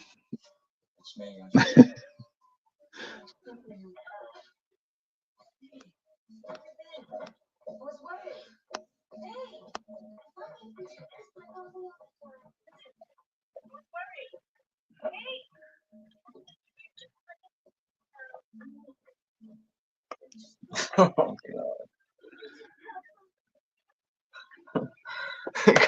Oh god.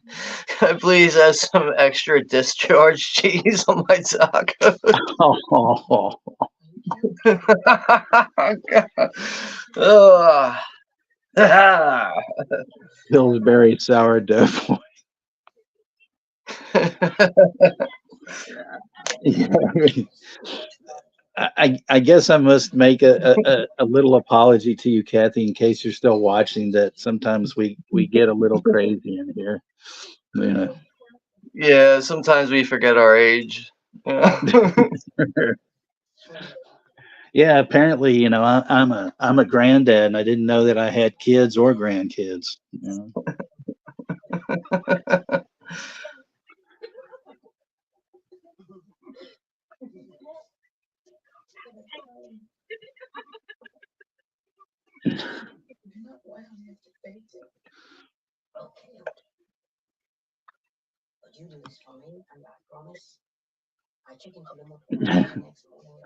That's good, Kathy. You know, I'm glad.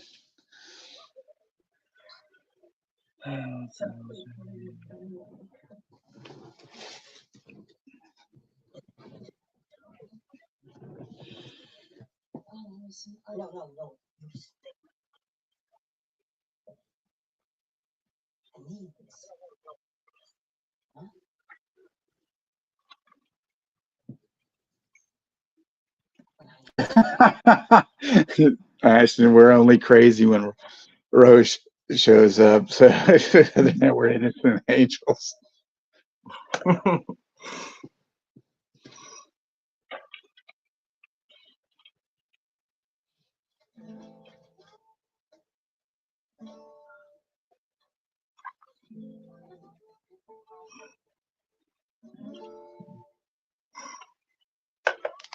Maybe Bridget Jones. Maybe Bridget Jones will pop up in this movie. Renee Zellweger. No, stop. And we've got Shamarlos in here. Yeah, well, Kathy, you're welcome anytime. You're definitely welcome to, you know, watch movies with us and hang out. You know, I show a lot of different types of things on my channel. You know, we're not like a certain person that goes through their collection and talks about the same stuff all the time. I think you know who I'm talking about. I'm not trying to be an asshole, but you know, they were an asshole to me, so it just kind of goes back. You know what I mean? Shamarlos, what did you eat tonight, my friend? Hey, what's up, Scott? Hopefully he ate chocolate covered cheeseburgers or something, you know? Oh, well, hopefully he ate some chocolate.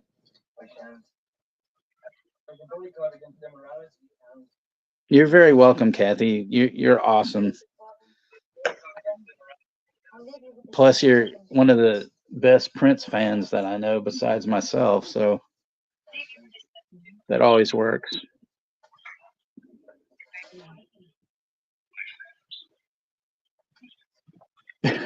thank you about for that, Kathy. He did say he had a cheeseburger. I had a cheeseburger today too, actually. So cool.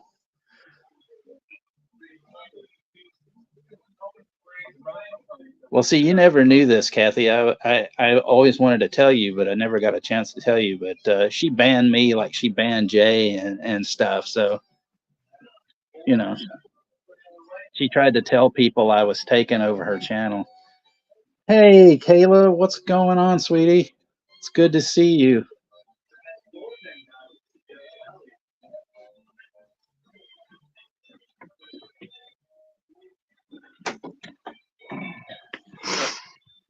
Sorry about that. No, it's Just cool. had to check the score in a baseball game real quick. Kayla Boo is here. Yeah. What's up, Kayla?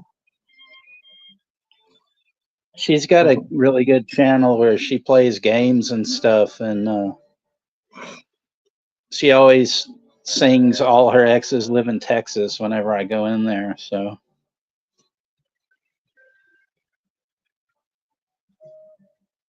Yeah, I'm trying to get over to that channel. It's not working. Alright, now I'm subscribed to Kayla Boo.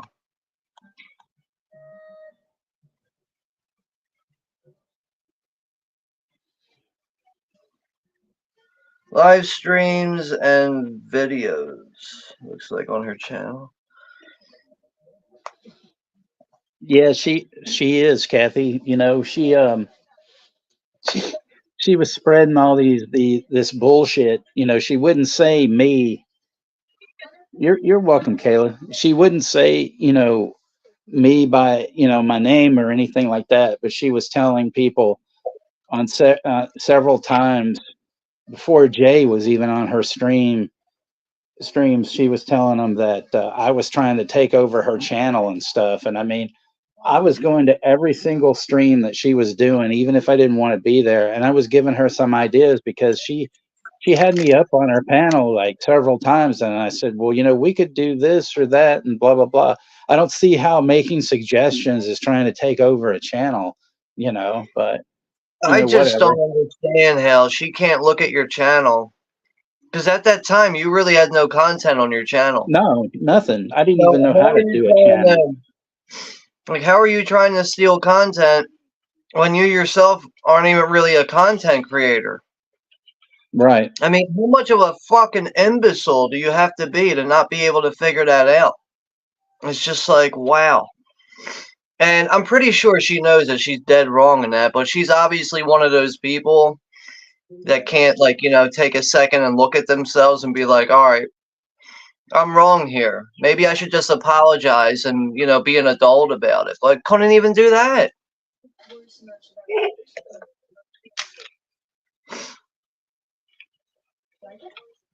But I don't know, man. People are who they are.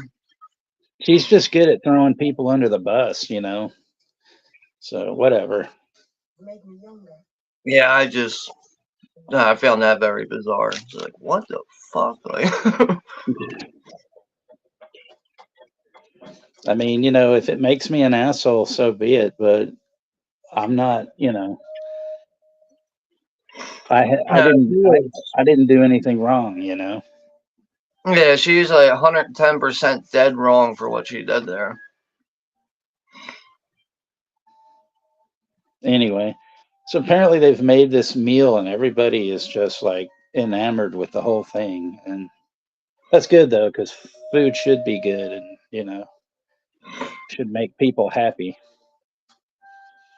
even the Yeah, dogs yeah, enjoying yeah. it.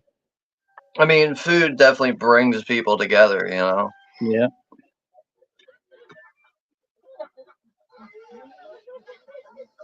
Oh, people are eating asparagus. I fucking hate Uh, asparagus. actually, I do too. Even seeing people eating it makes me sick. I agree, Chris. It definitely is. That's why hardly anybody goes to her fucking channel. Why she shills for all this bullshit, and tries to copy everybody else because she doesn't want to be on her fucking. She didn't want to do a Patreon. Now she's got a fucking Patreon and all this other bullshit. So I don't know what she does as far as like every day anymore, but I know at one point she was streaming every fucking day. How yeah, selfish do you have to be to stream every fucking day and you always have to have the attention and the spotlight on you?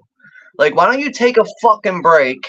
Go and fucking support some other channels. Go watch someone's content instead of being a selfish piece of shit all the fucking time. Don't understand that, man. I mean, look, anybody can stream whenever they want. Who am I to really say that? But you want to stream every fucking day and you wonder why you have nobody showing up? Like, I'm sorry, it's not your world and we're just living in it all the time. It's, there's other people here who got content to create too. Like, what the fuck? But no, she always wants the spotlight on her. Her and her dull ass fucking content. Uh, Again, people are who they are. you're very welcome, Kayla. You know,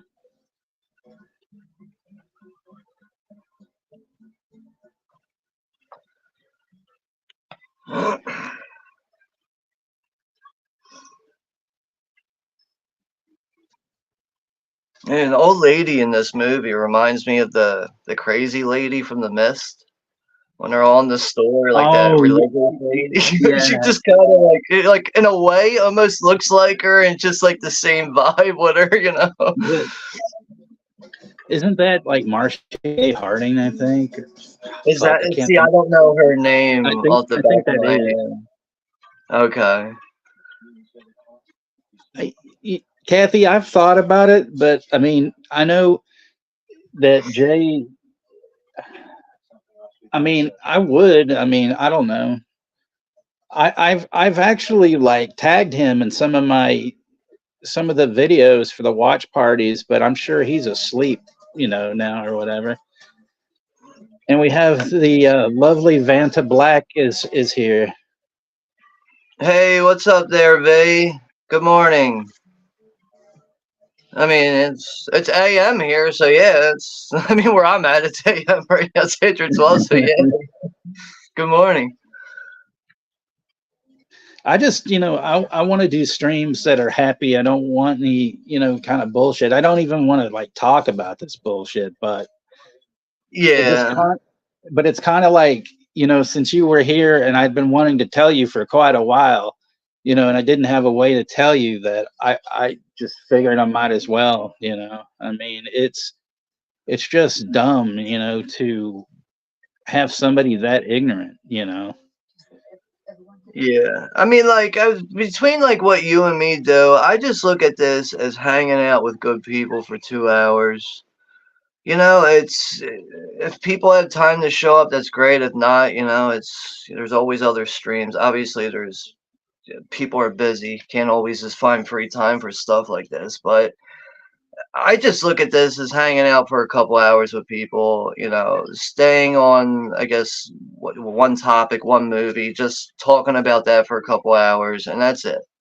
That's all it Right. really is. And it's not like we're trying to, like,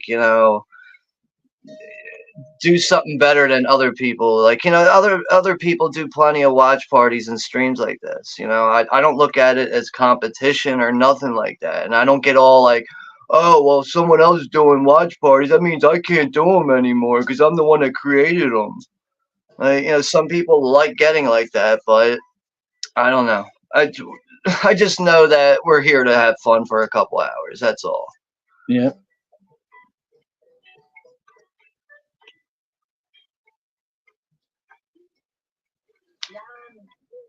Well, I And like, yeah, appreciate another that, thing I Kathy. think that's fun with streams is just like, you don't get this kind of interaction with videos. Right. Like the live interaction with the comments. Like, yeah, you get the comments on your videos, you can still interact, but it's just like things are a little bit different during a stream. Like I actually like, even though we're not sitting in the same room with each other and doing this, like yeah, we're all we have people in the chat, you and me are on the panel, but yeah, like we're all doing this together, and I feel like we are hanging out with each other, even though we're not physically with each other.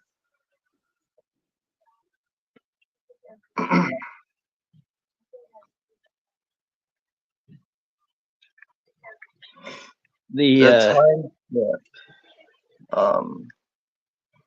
My timestamp is 1 hour, 24 minutes, and 50 seconds.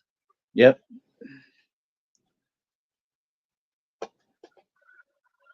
So this movie's been moving along fairly quick, though.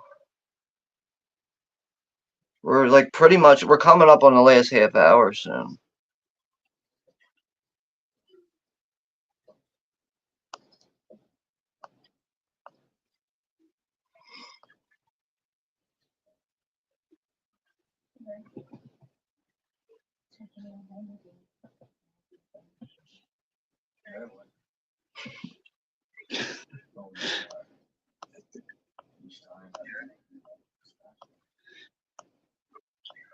There's one thing too about us that since you've never been on here, Kathy, is You got some kick-ass shit. You got some kick-ass shit. You got some kick-ass shit. You got some kick-ass shit. You got some kick-ass shit.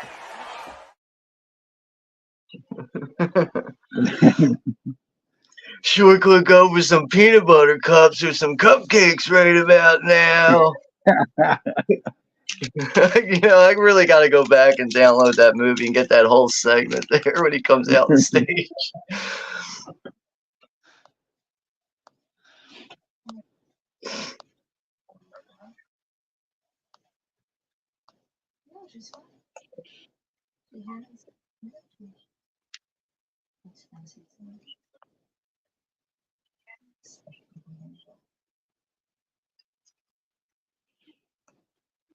but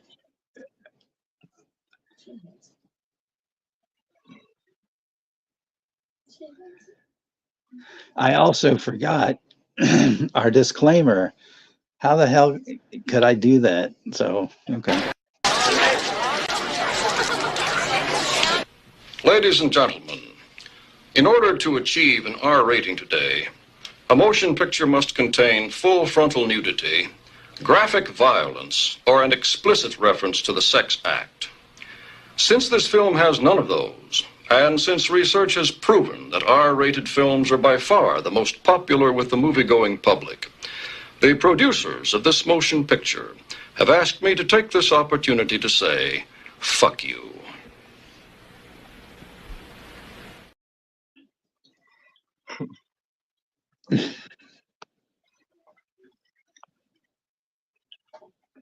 Yeah, Dazed and Confused would be. We should do that.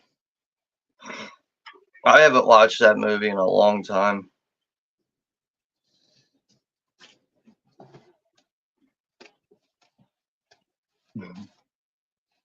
Well, Sean, it might as well be a good thing if you did.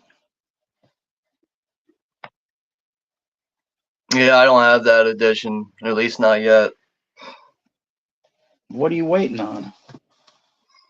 Probably a price drop. So it's Criterion, right? Probably a price drop. Thank you, Kathy. Like, that does look like a really nice release. And I remember when Best Buy was still selling movies, they had a copy of it, and I was considering on buying it, and then I was looking at it closely, like more closely, and I noticed how damaged it was. I was like, all right, we're not buying it this time around. And then I was like, I'll just get it on Amazon for a price drop, and I just haven't gotten to it yet. But that release does look really cool, though, like the way it opens up and everything.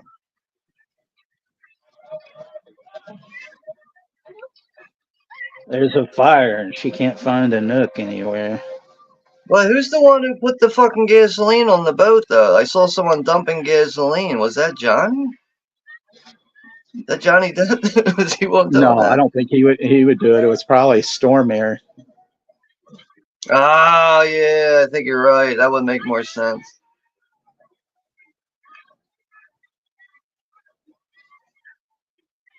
Yeah, that sucks, man. Like, most of these people really depend on those boats. Like, literally live out of those boats, man. Yep.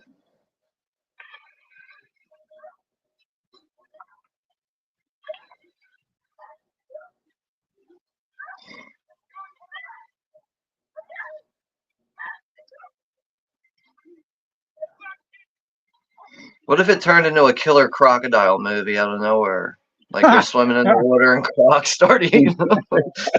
fucking fucking Neville Brand shows up out of nowhere. I told you I'd get you all. You know. And then He's riding the crocodile like a jet ski. and then he snorts, some shit, like he snorts some fucking laundry detergent real quick.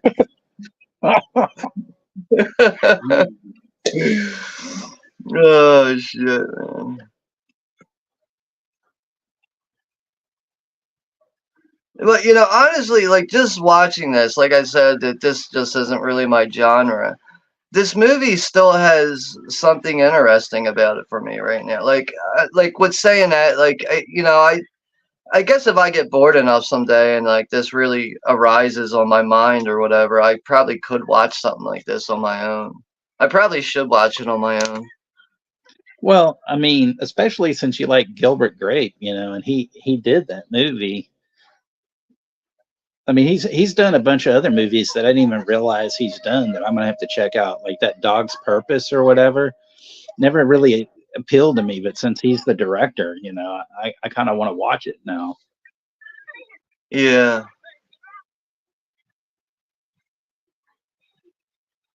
All right, And so then she went out there. She thought that little girl was on the boat.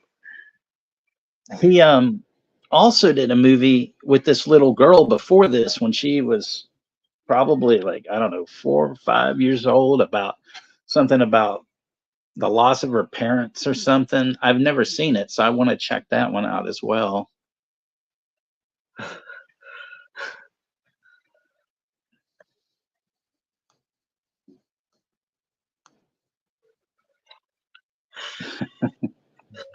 That's true, Kathy. Living outside Austin, Texas, it's a requirement to own Dazed and Confused. I like Everybody Wants Some too. The sequel, it's a quasi sequel, and but I like it a lot.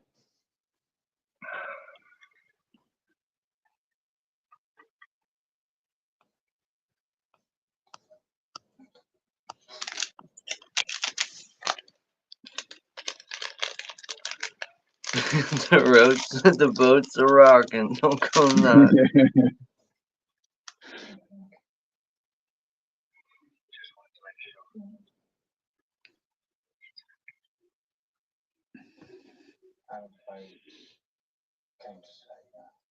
We need to open like a CWO diner, man. Get your Juno dogs here, God. Live streaming while cooking on the grill out back. Right. Get your Juno dogs here, you bastards. Get your Sean burgers. Covered hot dogs. Get your Sean burgers.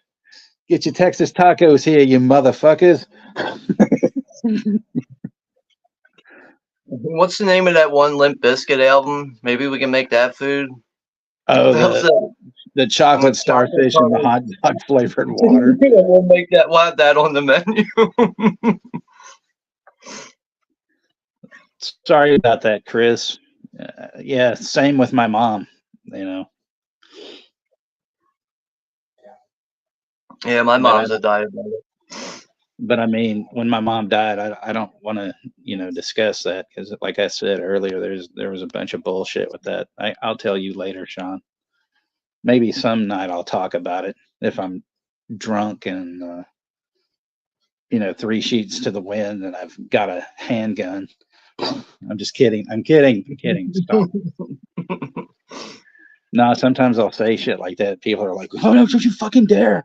I know, right? They got 911 on speed dial. You're saying.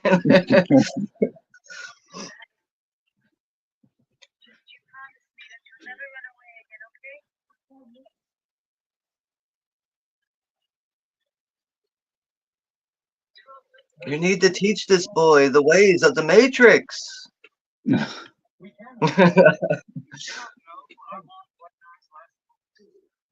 can hope she asks God to forgive the self-indulgence that aggravated her illness and caused her death. 3 creeps to the wind. Oh man, I wish we were on our channel, or my channel right now. I'd have the best video for that. Well, wait a minute. We'll save that for later. We'll save that for another time. I do have swamp queef. Yeah, I forgot. Good old swamp queef. Your queef. Issue number 1.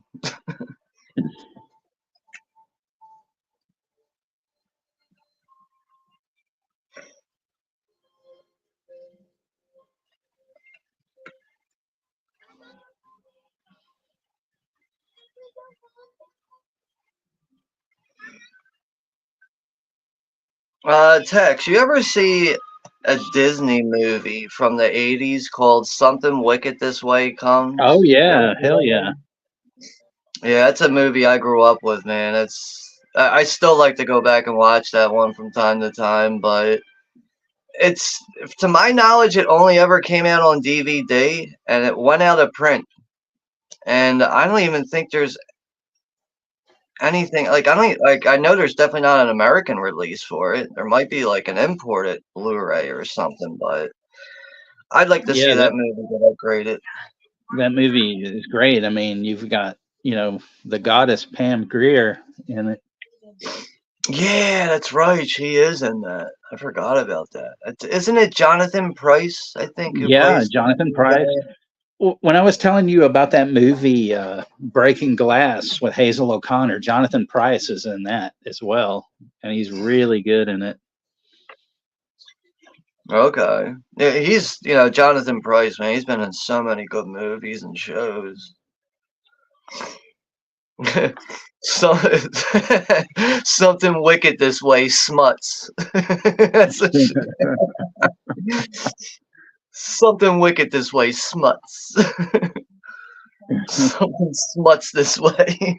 Well, it's smart. Something wicked smart this way comes, Yeah, I know, but I wanted to just replace it with smut. Gotcha. Yeah, that's why I said smut. Something wicked this way, smuts.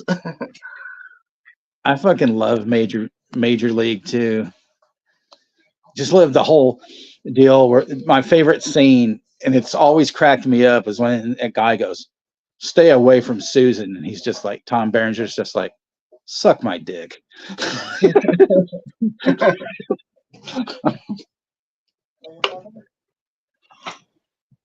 What about Airheads? What's that one line when the guy's like, "You dick cheeseburger"?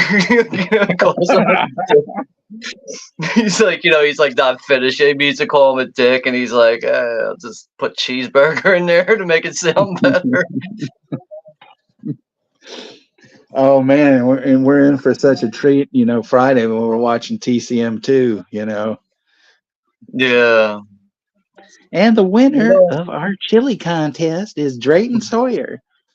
And the whole thing, that woman pulls that fucking tooth out of her mouth. Oh, that must have just been one of them hard peppercorns. And like at the same time he's holding the trophy, he's got all this chili over his jacket and shit. It's just pouring all over him. But yeah, we don't really do that many horror comedies on the channel often, but yeah, we have one on Friday, so it should be a good time. Hey Z, there's also "Fuck You, Joe Boo."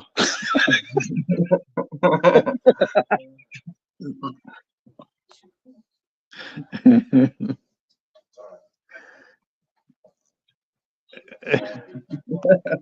fuck? Well, I mean, we'll probably be doing "I Drink Your Blood" at some point on your channel. So like Yeah, that's we like a will. semi-horror comedy. I mean, there's just so much shit that happens in that movie that's it's not supposed to be funny, but it just is. We probably do it the last Wednesday of the month. But I do have it planned, so Yeah, that's gonna be fun. Watching fucking acid hippies fucking tripping out and getting their food laced with rabies. It's fucking such a bizarre movie, man. Grandpa getting too much acid, give Grandpa too much acid. He like loses his mind. that movie was so bizarre, and I mean, I'm so glad I finally saw it. It just sounded so weird because it's always been like on that double bill of "I drink your blood and I eat your skin," and I still haven't seen that. Yeah. But I remember always seeing the ads for it in the drive-in when I was a kid, But actually watching it, and I was like, "Oh yeah, this is so fucked up," but it's just like it's amazing. Yeah, it's not even like a super long movie either. It's only like an hour, 20 minutes, something like that. But I actually saw the movie by accident. This was like in like 2007, and I was living with a guy. He used to like download movies and put them on a disc. And I told him, I remember giving him a small list of movies, and one of them on there was Street Trash. And he came down with that. But he's like, I found this movie called "I Drink Your Blood. Do you know anything about it?" I was like, no. He's like, all right, well, I downloaded it anyway. So we watched Street Trash, and eventually we got around to "I Drink Your Blood," and we were just like, holy shit. Had no knowledge. I was like, what the fuck is this movie about, man?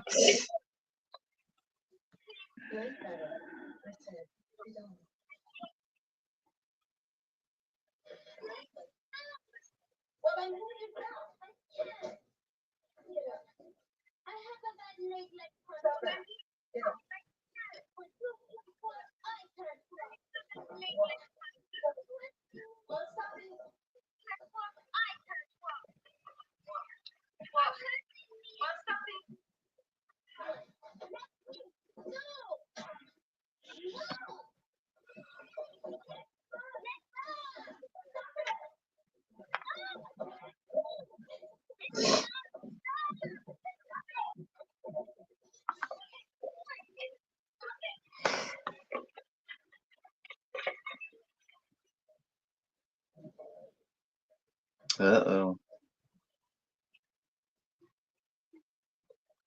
Looks like somebody's ashes just got dropped on the steps.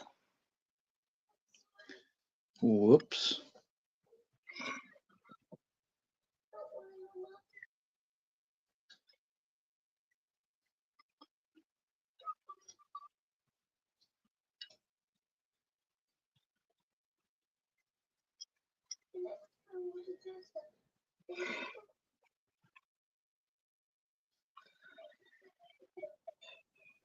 Yo, did you see last night, Pap? He did a watch party for like The Sixth Sense, I think, and like He fell I think I asleep left or the something. stream. Yeah, he fell asleep. Like I left after like the 2.5 hour mark, or when it was getting late, so I bounced out of there, and I woke up in the middle of the night. I started looking at my phone. I was like, he's still going? And like I went over to the channel. I hear music playing, and the camera's not moving or nothing. He's not on there. And I'm like, what the fuck? Like, this dude's still streaming 6 hours. Like, holy shit! But yeah, apparently he fell asleep. Pap's awesome. Todd says he loves TCM too. The courage of it to go in the exact opposite direction of the first one. Well, that wasn't exactly how they intended to do it, but sort of. Apparently, like Toby Hooper was expecting, people to be laughing at his original movie. and he didn't really get that response or whatever, and so that's why with the second movie he like went out of his way to make sure it was as goofy and bizarre as what he really intended with the first movie, which is why we got what we got with the second one. I mean, I like the second movie for what it is, but I think they should have just tried to continue with that serious feel of how the first one was, even though that is kind of hard to recapture that. That's like another thing that makes the original movie so fucking good, but I don't know. It just seems like, like reading like original reviews on it, like it just really took a lot of time for people to really come around to that movie. And it's like either you like the movie or you don't. There's really like no halfway mark on it, but I know when I first saw it, I was a bit confused. Like, why is like, are we sure this is a part of the same franchise? Like, it's just like the feel of the first movie and the second movie is just completely different. But I mean, I just with multiple watches with the second movie over the years, I'm able to see what it is. See it for what it is. It's just a Oh, I bizarre. think it's fantastic. I mean, once they sold the fucking characters, when it really went, all to hell. Yeah. I mean, the thing is, these idiots don't realize that it's not about just Leatherface. It's about a damn family, and that's where they've screwed up. Yeah. Yeah, I mean, I don't know, man. It's really a troublesome franchise too. I mean, like the next movie that we got, Leatherface, Chainsaw 3 or whatever, like that's not a bad movie either. It's No. really, it does have its moments. Other times there is some questionable things with also some fan service throughout it too. That's like, really? Like we got to do this again? 2 movies later, we're still doing this? Right. But I still there's still plenty of things I like about the third one. And actually, we might actually do the third one on my channel when Juno comes back, because Juno really likes that one. I know he likes Leatherface, the Chainsaw 3. I like the movie too, so I wouldn't mind doing a stream with him for that, since we're doing 2 this month. And this year is the 50th anniversary for the original film. We'll be doing a review discussion for that in October on the anniversary, as long as things work out the way they're planned right now. But so maybe we'll do Chainsaw 3 in September, or maybe even October. So I'll have to run that by Juno, but he should have no problem with it. Yeah, I don't think he would. Yeah, I also like seeing Ken Foree in it too. And Chainsaw 3. I was just gonna say that he, and seeing like Viggo Mortensen in it too, Yeah, and like just like from like watching like features and like video and documentaries on that movie. Apparently, Viggo Mortensen was like a last minute replacement in that movie. He was like. He was like already was like obligated to other things, but like he had time for it. Like he was able to like cram it into his schedule and get it done. But he's another one that was like, oh my God, a Chainsaw movie. I can't turn this down. Like same thing happened to Matthew McConaughey when he was offered the part for Next Generation, the next movie after that. He was like, a Chainsaw movie. Like, you don't get these offered every day. I gotta be in one of these movies. So you notice Alfred Molina, Doc Ock here is killing this chocolate, but he got some on his lips, he's gonna. Oh, that's how much he despises the chocolate and shit. Like he won't even let a piece of it touch his fucking body. Like, oh my God. But now it's starting to, now he's gonna have second thoughts on that, right? Yeah. And that's when that's probably where he picked up his, his little, boy toy, Pretty nice, And now he's pigging out. What a fucking weirdo. Man, he just instantly turned into a chocolate addict, like out of nowhere. The dude looks like he looks like a meth addict actually going. He's like tweaking right now. Chocolate. Oh!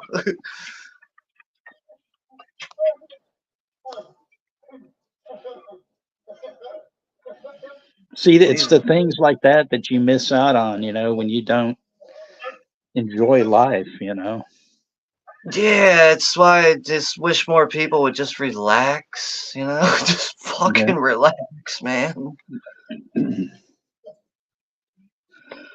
All hell the gooch, you know.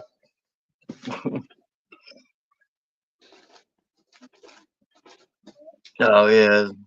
A lot of things are better than the Blair Witch Project. But yeah, TCM is definitely better than the Blair Witch Project. I've got some saltines, everybody.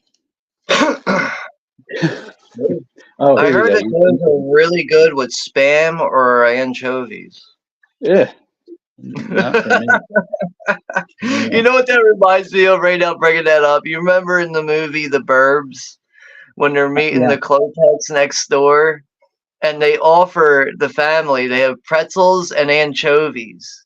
Oof. And Tom Hanks is like, he's like, no, I'm okay. And then Carrie Fisher looks at him. She's like, gives him a nod, like, go ahead, eat it. It's polite. Go ahead, eat it. And he takes the pretzel and he puts the anchovy on it. And he eats it real slow. He looks so disgusted while eating that shit. God, I love that movie, The Burbs. That's a movie that'll never get old for me, man. I Come just on, think man. We got the pizza guy coming. the one thing that I love, about that movie the most too is like Gail Gordon. I don't know if that was his last role, but he was still alive and he was in that. He was the old man. Yeah. And because he used to be in like the Lucy show back in the like late '60s and stuff, and he played one of the oh hell, I'm trying to think. He was in the Dennis the Menace show. He was one of the Mr. Wilsons. He replaced. Okay. I think he replaced this one guy that died because they used to do that a lot in the '60s shows. Somebody would die and then they replace somebody, with somebody else. Yeah. It's like in Petticoat Junction, this woman, B. Bernadette, and then she passed away, and then they had June Lockhart take her place. I mean, she actually played a different character though, but like in Dennis the Menace, they were both Mr. Wilson. It was just, I don't know, weird stuff, Yeah, you're probably right though. That probably was like one of his last movies. I know he was pretty old in that movie too. Yeah, and of course Courtney Gaines is hilarious in that movie. But you know the guy that's I forget his name. It's in the movie. The annoying neighbor next to Tom Hanks, the one who like gets him into all this shit. Right. Yeah. Forget his name, but like he died like not too long after that movie. I think he died like less than 10 years later, and I think it Oh, had damn. something to do with like congestive heart. Like I think he had something happened with his heart, but like you could see he was like a bit overweight. I think he was like diabetic, and then like you see him in that movie, he's eating like a fucking nutcase in that movie. He's eating like high stack pancakes and all this shit. He's eating ribs at one point. Like Jesus Christ, you can tell that guy liked food, man. Yeah, thanks for stopping by and hanging out with us, V. But yeah, take care and be safe.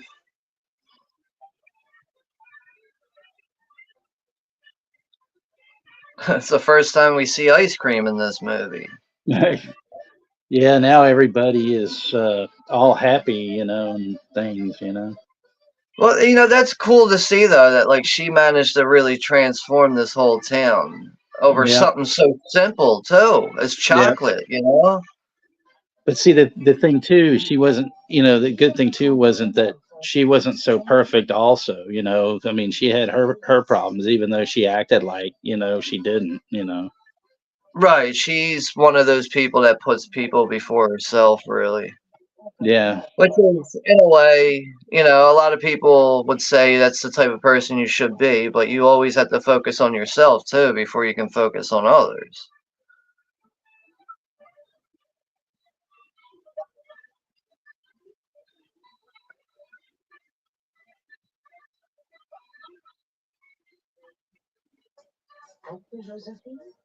I mean, this guy was like Scrooge McDuck the entire fucking movie until he tried chocolate.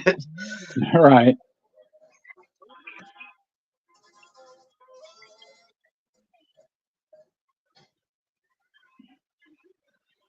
And now the other girl who was like, looked like she was like broken beyond repair, like emotionally, and now she's got her own cafe and Yeah. looks like she's full of life now.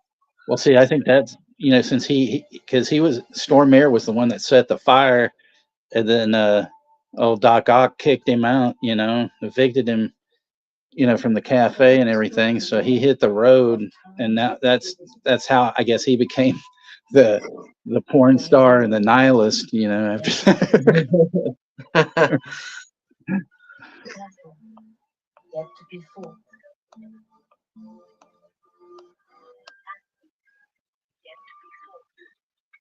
By someone else. So she threw the remaining ashes up into the air.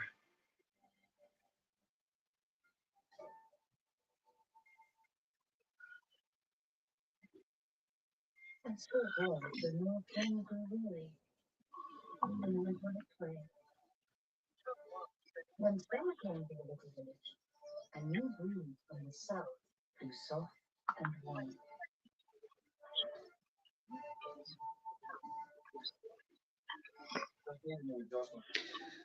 Moonbeam was telling me, see, the deal with Alfred Molina was also that, see, his wife was gone, and so basically his marriage was failing, and that's why he was such an asshole to everybody and stuff, Okay.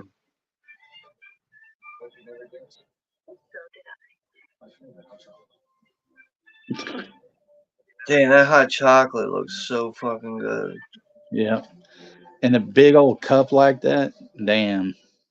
Yeah, like you could just see how rich that shit is. Like that's the type of shit, like you spill that on your pants, it's gonna stain, Right. And the kangaroo was healed. But she says, Sean, you definitely have to watch this on your own because there's a lot of subtleties that you'll pick up on during the way. Yeah, see, like that's honestly like one of the main reasons why I don't like doing watch parties for first time watches. It's like subtle details, things like that could just like I probably won't pay attention to because I'm not watching it on my own to fully be paying attention to it. But yeah, seeing this for the first time, like I said, romance is not really a genre that sticks out for me, but this was more interesting than I thought it would be.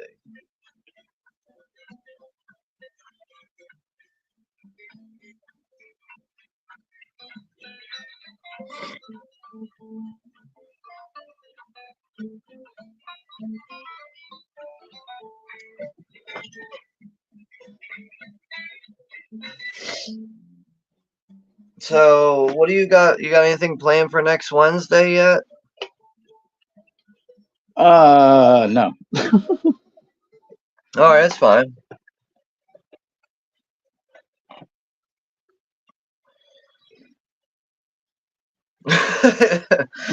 She said, "Don't spill the hot chocolate on the back of your pants." I mean, me, I always have a couple of things in mind and stuff like that. So, I'll figure it out. Okay. All right, yeah, that's all good though. But yeah, next time.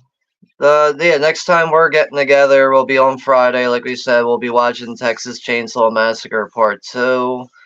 And then Sunday, we'll follow that up with Eaten Alive. So we got back-to-back Toby Hooper movies coming this weekend. And then the following weekend, we'll be watching Green Room. So I definitely need to get some Colombian Bam Bam before we watch Eaten Alive. yeah, I would recommend it. Like it's definitely a movie I would like to sit down and smoke a couple bongs real quick. Like definitely a bong ripper of a movie. So, but Moonbeam says, like when she was packing up, she was speaking to her mother's ashes. Her mother was telling them what to do. That's the significance of releasing the last of the ashes. Okay. See, I'm glad she actually just said that because I didn't, I wasn't really able to point out the real significance of that. But yeah, it makes more sense. You're warbling, brother. It's your internet's fucking Um, with you. yeah, sorry, man, but no, I'm glad that Moonbeam mentioned that though, because I wasn't really fully paying attention to that, but yeah, it looks like P Rich is going live tomorrow night with Commando. Okay, so yeah, that'll be tomorrow night. I think he has something scheduled on Friday too at like 11 o'clock. I don't know, but is there something else I gotta mention here? I don't think so. Well, you're very welcome, Chris. It's like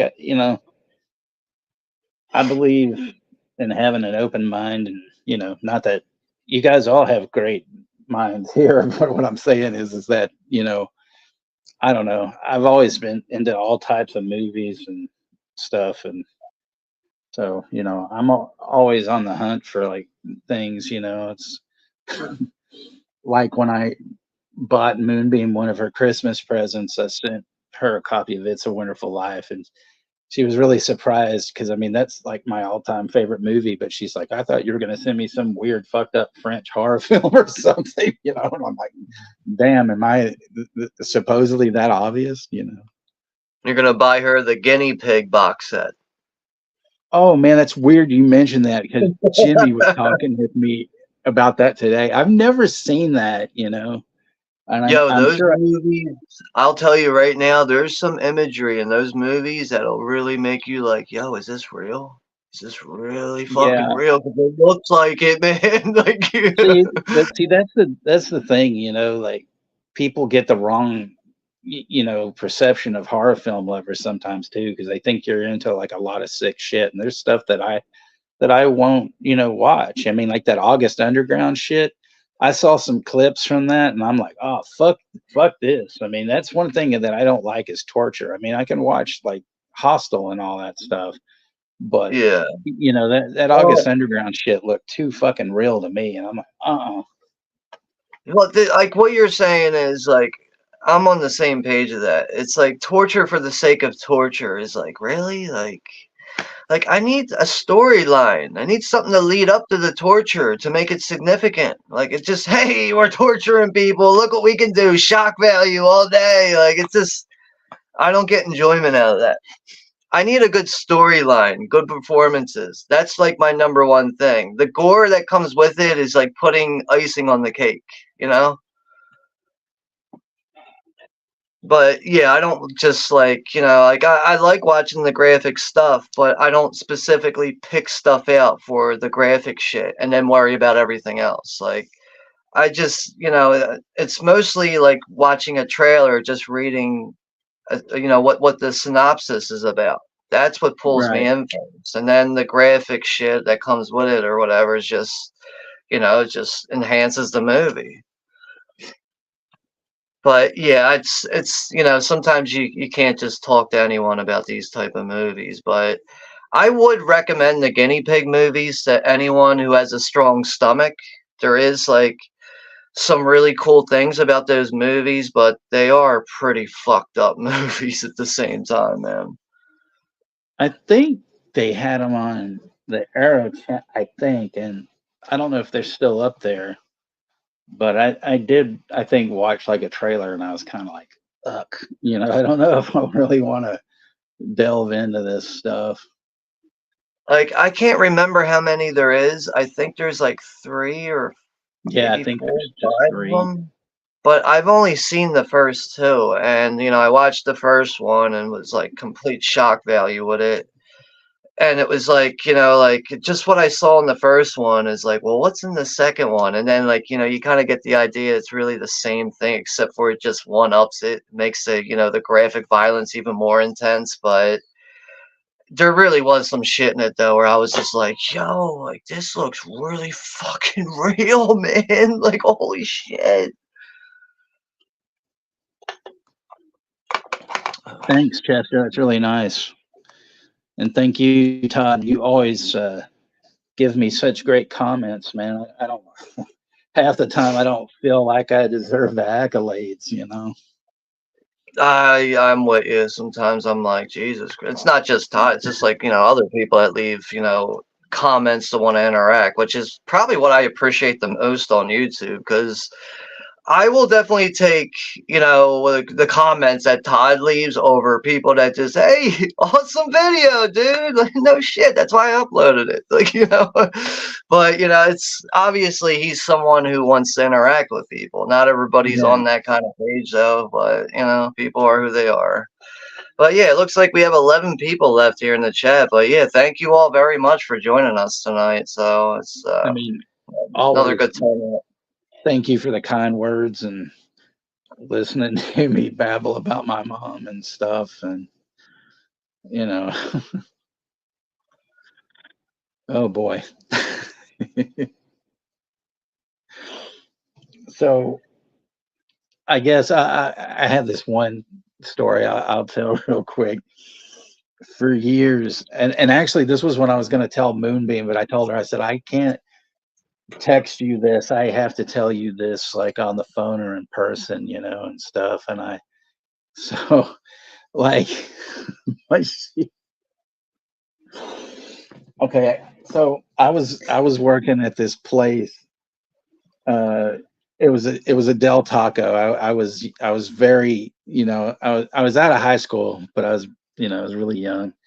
Well, anyway, she was picking me up from work, and so it was on this major road that's still there, of course, but like, so, we're looking out at the street because this guy, I don't know, he hit his brakes right at this light real quick, and he knew that this dude was gonna fucking hit him, and so the guy hits him, rear ends him, and here in Texas it doesn't matter, like you could have a 5-car pileup and the last person in the pileup, it's their fault. It doesn't matter that it's the first guy's fucking fault. I think that law is still the way it was. I don't know, it used to be, but anyway, so this guy gets out of the car and he's yelling like, USOB, pull around the corner, blah blah blah. And my mom's just furious, just fire in her eyes. And she's like, that son of a bitch. She's like, this is, she goes, I can't, she goes, you saw that. He did that on purpose, and stuff. And so they go around the corner. My mom's like, get in the car. And I'm like, okay. And so my mom turns around and she goes out the way to where they're parked around the corner. And my mom, her Cadillac had been stolen, so she had this rent-a-car. So of course it was a little smaller than the Caddy. And anyway, so we're on the opposite side of the road, and they're like right there. So she rolls down the window, and I swear to God, I didn't know this was coming. I didn't know nothing. She yells out. She goes, "Let's have another one. Let's have another one, you cocksuckers." And I'm just like, and I swear I fit myself under that dashboard. I'm like, oh my God, we're dead. I'm like, this dude's gonna kill us, And so then she just peels off, and drives. And I mean, my heart is racing like 1,000 miles an hour. And I'm like, what the hell, are you trying to get us killed? She goes, that's going to get us killed. That guy was an asshole. I said, yeah, but what the, and so then the funniest part was, for years, I would tell that story to people. And my mom's like, I didn't say that. I didn't do it. And I'm like, yes, you did. Nope. And so finally, like, I told it to this one friend of mine's wife, and she's like, and she goes, no. And she looked at me and I said, no. I said, this is the last time. I said, you taught me never to lie. And so you're not going to lie about this anymore.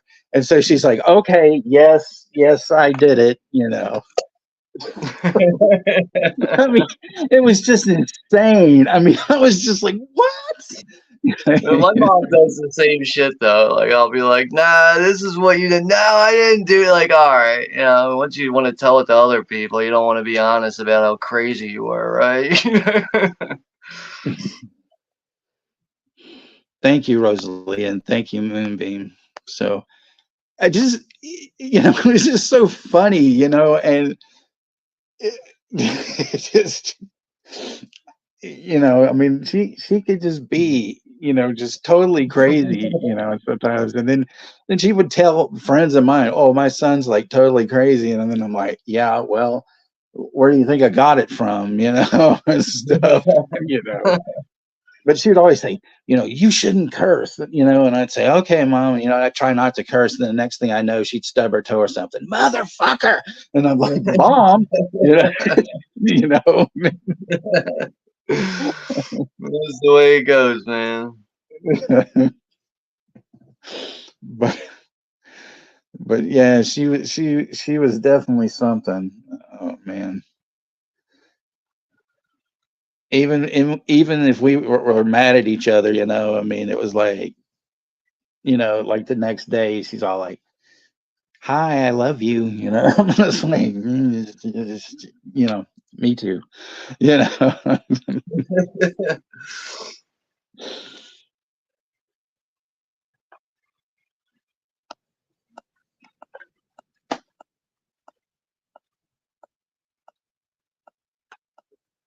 But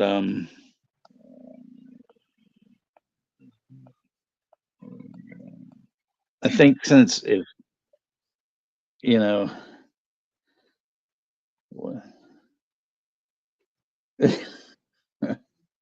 thank you, Rosalia.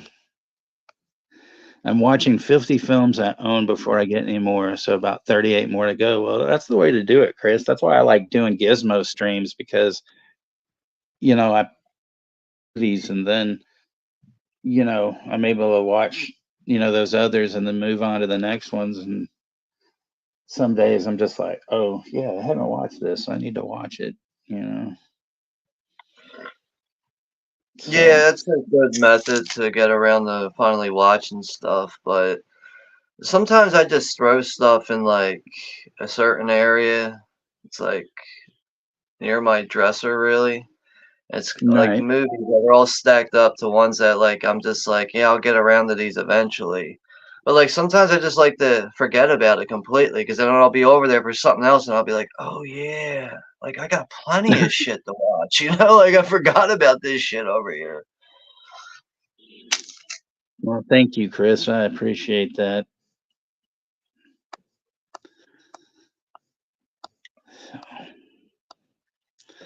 Well, I guess, we should go ahead and take off. I even forgot to show the Chocolat trailer, but, I don't know. They'll probably give me another ridiculous strike or something stupid anyway.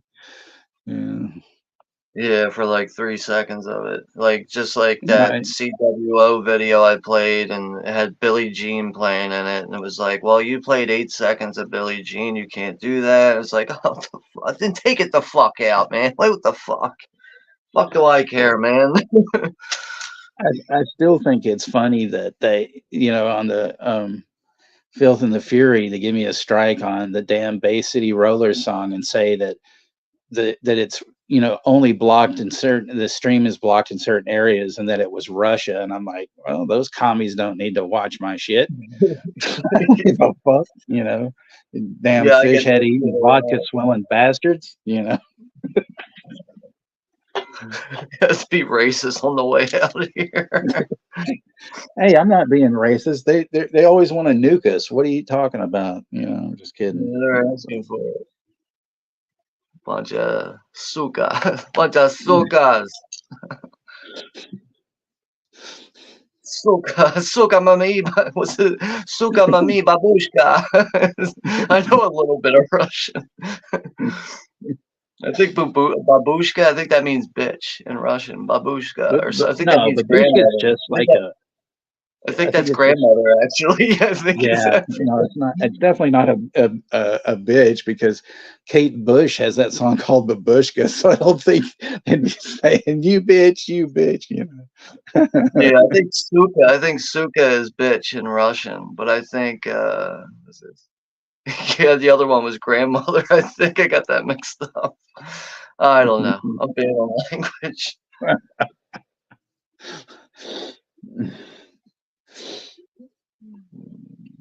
Azúcar. Rosalia knows what I'm talking about. Suka sasima, oi, babushka. Moonbeam es muy azúcar.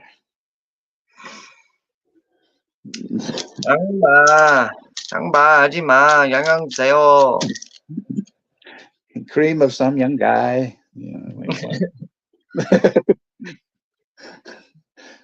oh, slap myself for that.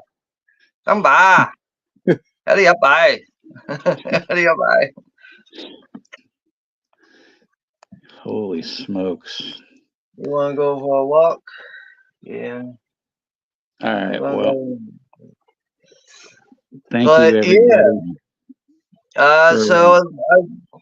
Yeah, go ahead. I'm sorry. I was saying thank you for everybody for coming out tonight and having a good time with us, and it really did mean a lot to me and stuff, and helped me get through it, and for another year. Well, actually, I'm still not through it yet because next month's her birthday. August and September are the worst, but I'll be all right. I mean, I got you guys, so that's all that matters to me. So, and I got the most wonderful lady in my life, even though she tries to deny it, but, That's funny. But yeah, so I guess we'll see you all again on Friday or Sunday, since we have a double header this weekend with Friday and Sunday. So, But yeah. Yeah, thank you all again for hanging out with us tonight. And thanks to Kathy and Todd for coming out, and and Kayla, and it's good to see people returning and stuff and everything, and I appreciate it. And Chris, I really do appreciate you coming out here, man, and hanging out. It does mean a lot to me, and so yeah. Yeah. I know I'm too much. I'm, always too much. Nah, you're too much. Anyway. All righty.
All right.